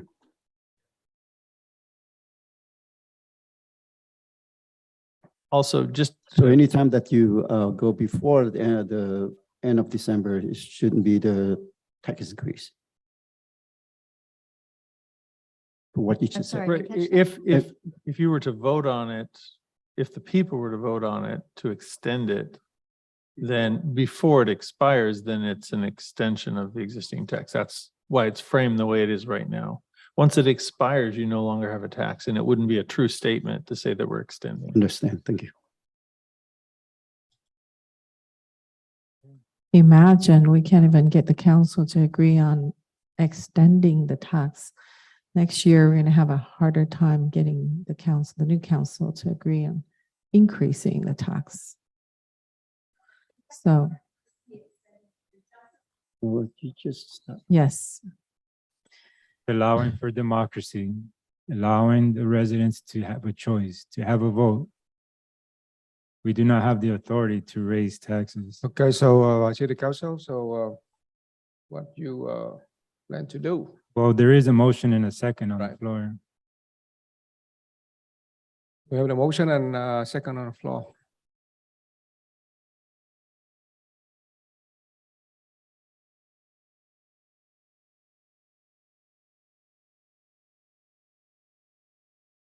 Thank you, Mayor. That motion was made by Vice Mayor Manzo, seconded by Council Member Ho, and that is to place the measure on the November 8th ballot. And it would include the, for the, The attachments 1 and attachments 2 at the 1%. I'm sorry, Zoom's made it kind of difficult, but our consultant wanted to speak, so it's up to the mayor if you want to allow her to speak. Well, City Council, so Yes. okay. Good morning. I just wanted to clarify, because I believe the question of a moment ago was about what I said. So what I stated was that our recommendation on the consulting side to consider placing this measure on the ballot was contingent on the feedback that we had from the community of an interest in taking an action on an extension. As your city attorney has indicated, once the tax expires, any future action by the council would be to place a brand new measure on the ballot. So there certainly cannot be any assumption that doing so would be viable. Thank you. maybe perhaps repeat the survey that you did and what was the result of the survey?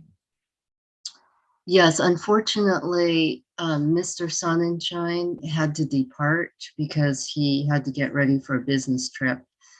But at the high water mark, both rates were in the 70 percentiles.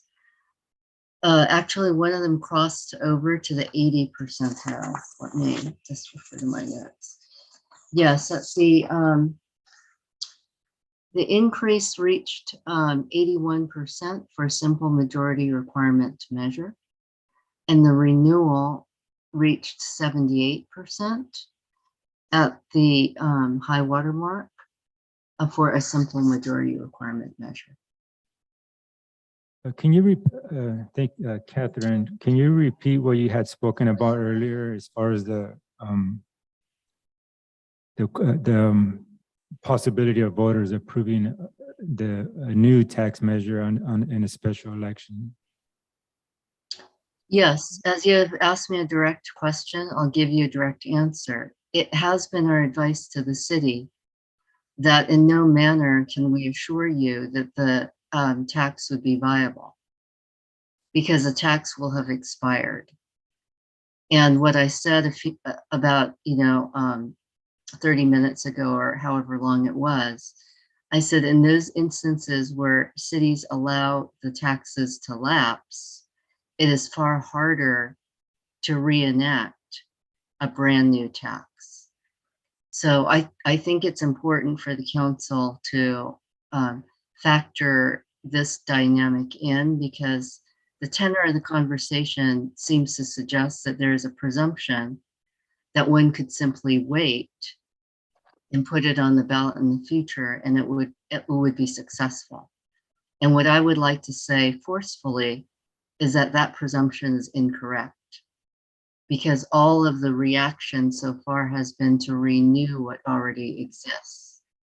As a tax is scheduled to expire in December, any future measure moving forward would not be based on a renewal, but would be to ask the community to consider a brand new tax. In our judgment, it would be much harder to reenact. Is this a high percentage compared to your other clients you work for?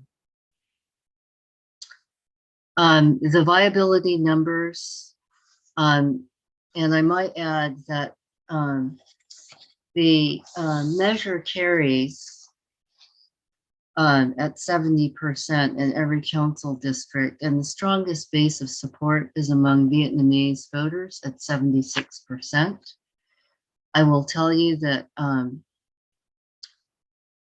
heartbreakingly for many of our other cities, we have had to deliver bad news to other cities all year that they in fact are not viable, when the city of Westminster is viable with significant cushion. To be in the high 70 percentiles and at 81% for a simple majority requirement measure would be, well, many of my other cities that are unable to proceed would love to switch places with you. So there are many cities that unfortunately are not in a position to consider this type of viability and community interest. Thank you.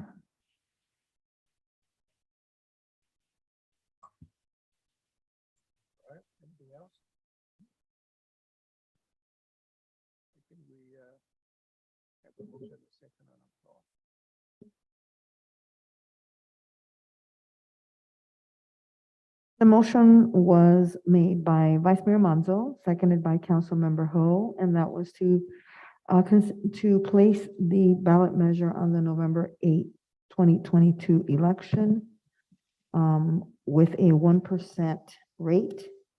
And it would include attachment 1 and 2, as previously stated by our city attorney, which is a resolution entitled "A Resolution of the Mayor and City Council of the City of Westminster submitting a transactions and use tax measure to the voters at the November 8, 2022 general municipal election and taking certain related actions, and to introduce an ordinance for first reading entitled An Ordinance of the City of Westminster, California, adding chapter 3.11 Transactions and Use Tax of 2022 to Title 3 Revenue and Finance of the Westminster Municipal Code. And that is to be read by title only and waive further reading. Councilmember Doe? Abstain. Councilmember Ho? Yes. Councilmember Nguyen? Well, I would like to say a few words for the record. First of all, I'd like to thank the resident to come out and speak your mind. It's not that I disrespect you, but we need to make the right decision, and each one of us have the different mindset about it. For me, that there will be at least 2, if not 3, new council members to be on board. And whatever the decision that we make tonight, it will affect, for a long term, for a long time. And I like to see that, it's important for them to engage in our city future, because they are the one who lived through the period that what we decide today. So there's no doubt that our city currently face serious financial challenges, and we must protect our public safety and community service. There's no question about it. But at the same time, we need to consider of the newcomings and the majority of them too.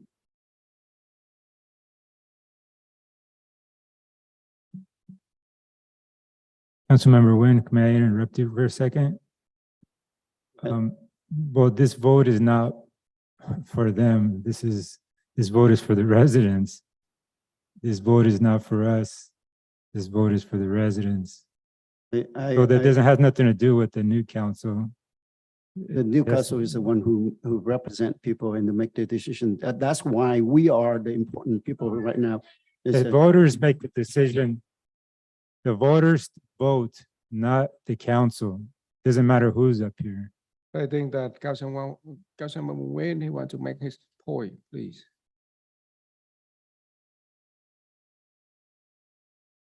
So my vote is abstain.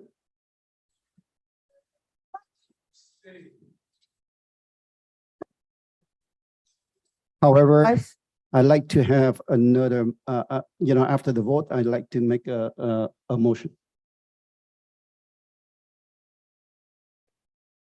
Vice Mayor Monzo? From what I understand, in order for me to be able to motion for to have a reconsideration vote, city attorney, I need to vote no, correct? Yes, if there's a motion, and in this particular situation, if it fails and you wanted to do a motion for reconsideration, it would have to be somebody who voted against it that would have to make that motion to reconsider their vote. It would have to be made by somebody in that situation, if that's what you're asking. Yeah, because I again, council, we need to really think hard about it. We spoke about this earlier. A no vote today is literally going to sink the city. There is not going to be no recovery from it. Not the next council is not going to come in with on a horse and save the day. It's not going to happen. It's up to us. Either we protect the city, save the city, or nobody else is going to do it. The next council will not be able to do it.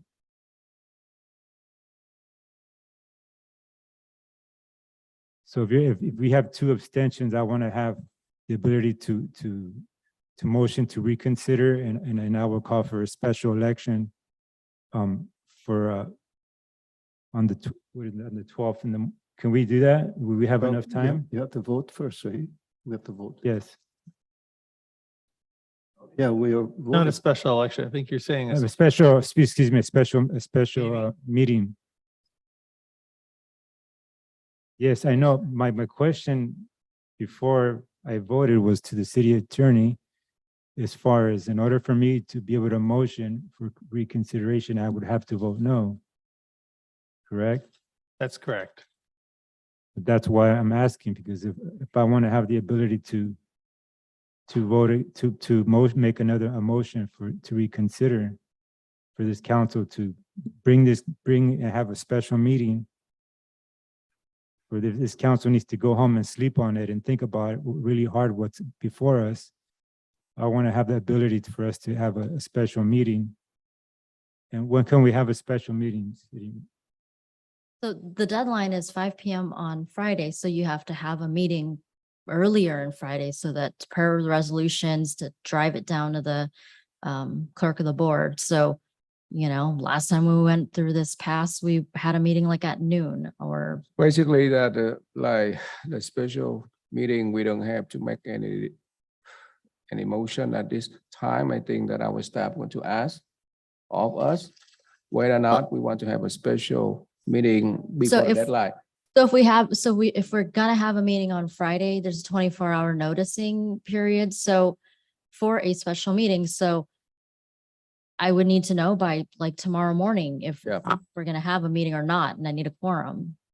Yes, but I think that we have the motion and the second on floor, and we have a complete the. So there's the vote nothing, yet. yeah, I haven't voted yet. Right. I haven't voted Right. yet, and the mayor hasn't voted yet. Right. So there's no way I can convince this council to reconsider. I it. think that if, in the next several hours, all of us, we have to think. And, if there is a desire for us to have a special meeting, I believe that our city manager, will schedule a special meeting. What? I can do that, but they have to vote it first because we have the motion and second on the floor and they have to Okay. vote it Okay, before my we know vote, it passed okay, or I'm failed. done, I'm done. I vote yes. I'm done. Mayor Ta. Then. Okay, now I'd like to propose, Okay, Like- we need to announce the vote. Yeah. So the final vote was 3 abstentions by Do Nguyen and Ta, and yes vote by Councilmember Ho and Vice Mayor Manzo. So the motion fails because it requires 4 affirmative votes. okay, like I mentioned earlier, that there will be 2, possibly 3 new council going to be on board after the elections. I would like to ask staff to schedule for the first meeting of December to bring this item back so we can discuss Why? about it. Okay, so if we, come on, please. This council is sorry, council, I try to be respectful, but this council, now I'm very upset. This council is utter failure. Okay, so my motion is to have staff bring it back in Think the that, first meeting. Okay, that's okay. This is right now what Order. it is a council, a comment, not your comments at this point, please. I respect you when you speak. It's my time. It's my time. Order. I think that if there is, back and forth, so I have to adjourn the meeting if there is no, You don't want me to make a motion, then I will stop it. No, it's not. Because that's okay. I'm not gonna argue with you. Mayor? I'm not gonna argue with you. yeah.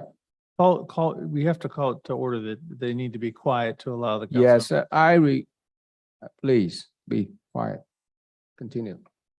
Okay, I asked staff to bring it back on the first meeting of December so that it will be before the SS measure expire. So that way we can decide at that meeting. Yeah, wait, whether we council want- member, let me clarify. I think this is important. You could bring it back at the first meeting in December, but the election itself would not take place until at least 88 days later, which would be in March or April. At that point in time, the tax would be expired. So the ballot question would have to be a new tax. I think Councilmember Wayne understand that. Yeah,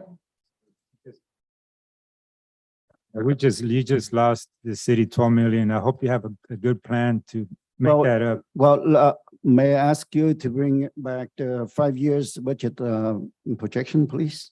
There's a slide. What is there to talk about? You just voted no. That's all right. That's all right. I'm not going to argue with you.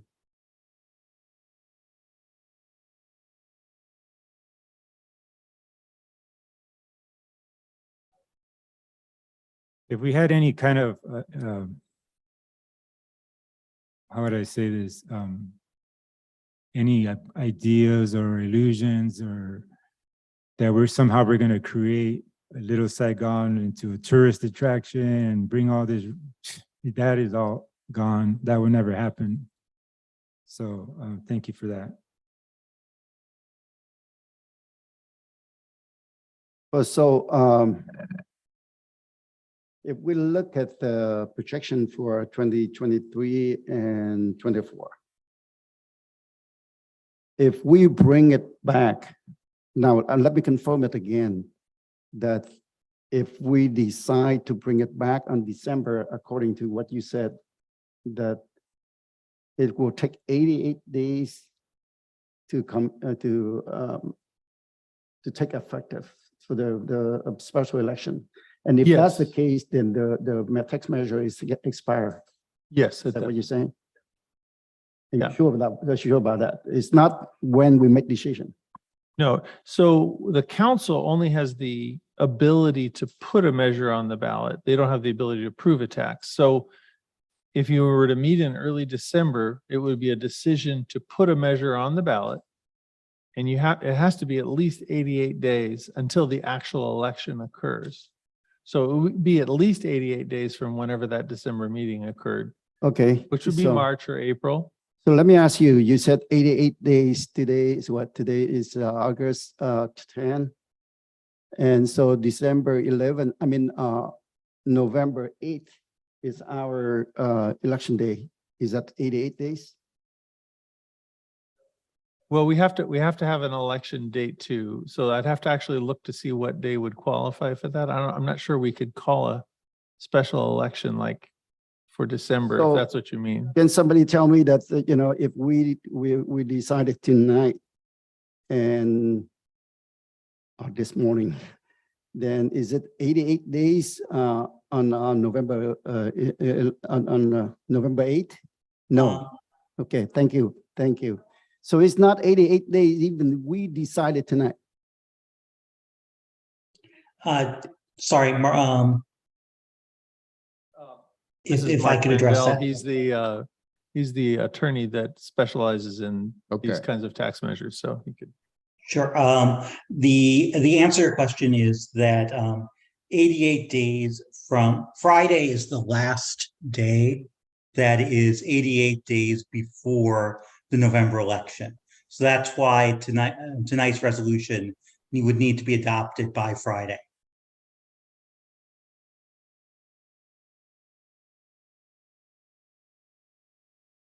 Okay, so I think we already vote, and I think that right now it's about 2 a.m. in the morning. So There's no way around it that a no vote with this ballot measure not being placed for the November 8th election. And we have till Friday to so why to don't do we? this. We cost our city 12.6 million, no matter what. There's no way around that. That's just a fact. So I asked the council, why don't we adjourn the meeting, and if in the next several hours, if some of us change our mind, so then we ask city staff to schedule a So at meeting. Yeah. the other alternative, and at this juncture, is you can adjourn this meeting to a regular adjourned meeting on Friday. If you can just decide on a time, there will just be a posting, but I don't have to do a brand new agenda and other things. But if you can decide on a time, then we can have this agenda just be a regular adjourned meeting Right, on but for Friday. Just but if there is a desire to have an emergency meeting, I think we still have that. if there's a desire and you don't adjourn this tonight, then you have a very small window to decide in the morning and for staff to be able to generate an agenda and noticing in order to accomplish having a meeting on Friday, making a decision, and then whatever those documents end up being, if something is to be adopted, to get those to wherever they need to go. And my By 5 preference, p.m. would be to continue the meeting to Friday, but maybe cancel it if there's no interest. do I'm for it, but I need to clarify something. If council member. So basically, Any of the council member Doe, Nguyen, or Mayor Ta, so if there is he would be no, have to be the ones that would make the motion. so if there is correct? no quorum until on probably before a special meeting, so our staff have to cancel the meeting, am I correct? If there is no quorum. So if you decide that you want to adjourn the meeting tonight, we're just going to hypothetically say Friday at noon. We'll just adjourn the meeting to Friday at noon or Friday at 11 a.m. But if there is no, And then if there is no quorum and you guys hit me up tomorrow and say that you're not interested in coming, the meeting just gets canceled. so it's up to Period. the council. Yes, Councilmember Doe, are you okay with that or you not with? I'm okay with that. Okay, too. all right, I am too. why don't we do that? Okay, But We need a motion. Yeah. yes, but can you, city attorney, can you explain, since the process of, in order for this to happen, it would have to, since Councilmember O and I voted yes, can you explain that? I can explain that afterwards, but yes, I mean. Well, because I somebody's- think that it's going to be important, because if Councilmember Doe, Nguyen, or Mayor Ta are they not in agreement to make the motion, then what's the point of meeting? If they'd be the ones that would have to make the motion. They may change their mind between now and then. I don't. Yeah, that's what I'm saying. They would have to be the ones to make the motion. Yes. So there'd have to be a motion for reconsideration of the vote, as long as it's the same vote. It could be a different vote. But if it was the same vote, to prove that 1% continuation, that would require a motion for reconsideration. And in order to reconsider, it would have to be made by someone who voted against it. Well, the thing is that you mentioned earlier that if there is no quorum by Friday, by tomorrow or whatever, so we have to let decision, then staff we have know. to we have to get the staff know about it, and then the special measure. No, Maybe- basically, if, I'm Please sorry. clarify. Yes, if we have the motion to continue the meeting on Friday, so there will be a meeting on Friday. And, like on Friday, if there is no quorum, so the meeting automatically be canceled, and our city manager have to inform the community. Am I correct? Well, we would post a notice that the Right. meeting was canceled. I mean, there's been instances where we actually have the meeting because no one says anything. Right. And we just announce that So for lack of basically, quorum. even if we make the motion tonight, a special meeting on Friday, but if there is Regular no, adjourned meeting. yes, if there is no quorum, so the meeting going to be canceled. If there's no Okay. quorum, the meeting is canceled. Yeah. I move to have this special meeting on Friday. But if we continue this item till Friday at 11 or 12? Earlier the better. 11. Okay. Earlier the 11. better. Right. We also 11 have a.m. close of I need to check. nominations that day. Oh, say that again? We also have close of nominations on that day, so if the council could consider having an earlier meeting to allow staff the opportunity It's to, actually Thursday today. because we do need to, if the council were to decide and add 11 that, is- we have to make sure that we have that to the county before the 5 o'clock deadline and make sure that everything is fully executed. So, yeah, I amend my motion to have the continuation of this meeting on Friday at 11. Is there a second? Second. There's the motion and second on the floor to continue meeting on Friday. Yes, so that would be to continue the meeting to Friday at 11 a.m. The motion was made by Councilmember Nguyen, seconded by Vice Mayor Monzo. Councilmember Doe, Yes. Councilmember Ho, Yes. Councilmember Nguyen, Yes. Vice Mayor Monzo, Yes. Mayor Ta, Yes. motion carries. Thank you. Right, so I need a motion that we defer the item of the monument for the next regular meeting. Motion to approve. Right, so there's the The delay. motion to defer item 5.3 to September 14 meeting. Am I correct? If you just want, remember, the other ones are just to whenever the next regular meeting is. So Okay, so. the next, September just the next 14, meeting. Yeah. Number 14, all right. We have a motion in a second. Okay, so Thank you. That motion was made by Councilmember Nguyen, seconded by Councilmember Doe to move agenda item 5.3 to the meeting of September 14. Councilmember Doe, Yes. Councilmember Ho, Yes. Councilmember Nguyen, Vice Mayor Manzo, Yes. Mayor Ta. yes, Thank you. Motion carries 5-0. right, so with that, I adjourn the meeting to special meeting on Friday, am I correct? And To the the adjourned meeting on Friday at 11 a.m. I'd like to adjourn the meeting in honor of our former mayor and council member, Joy Bauer. Thank you, Mayor. Duly noted.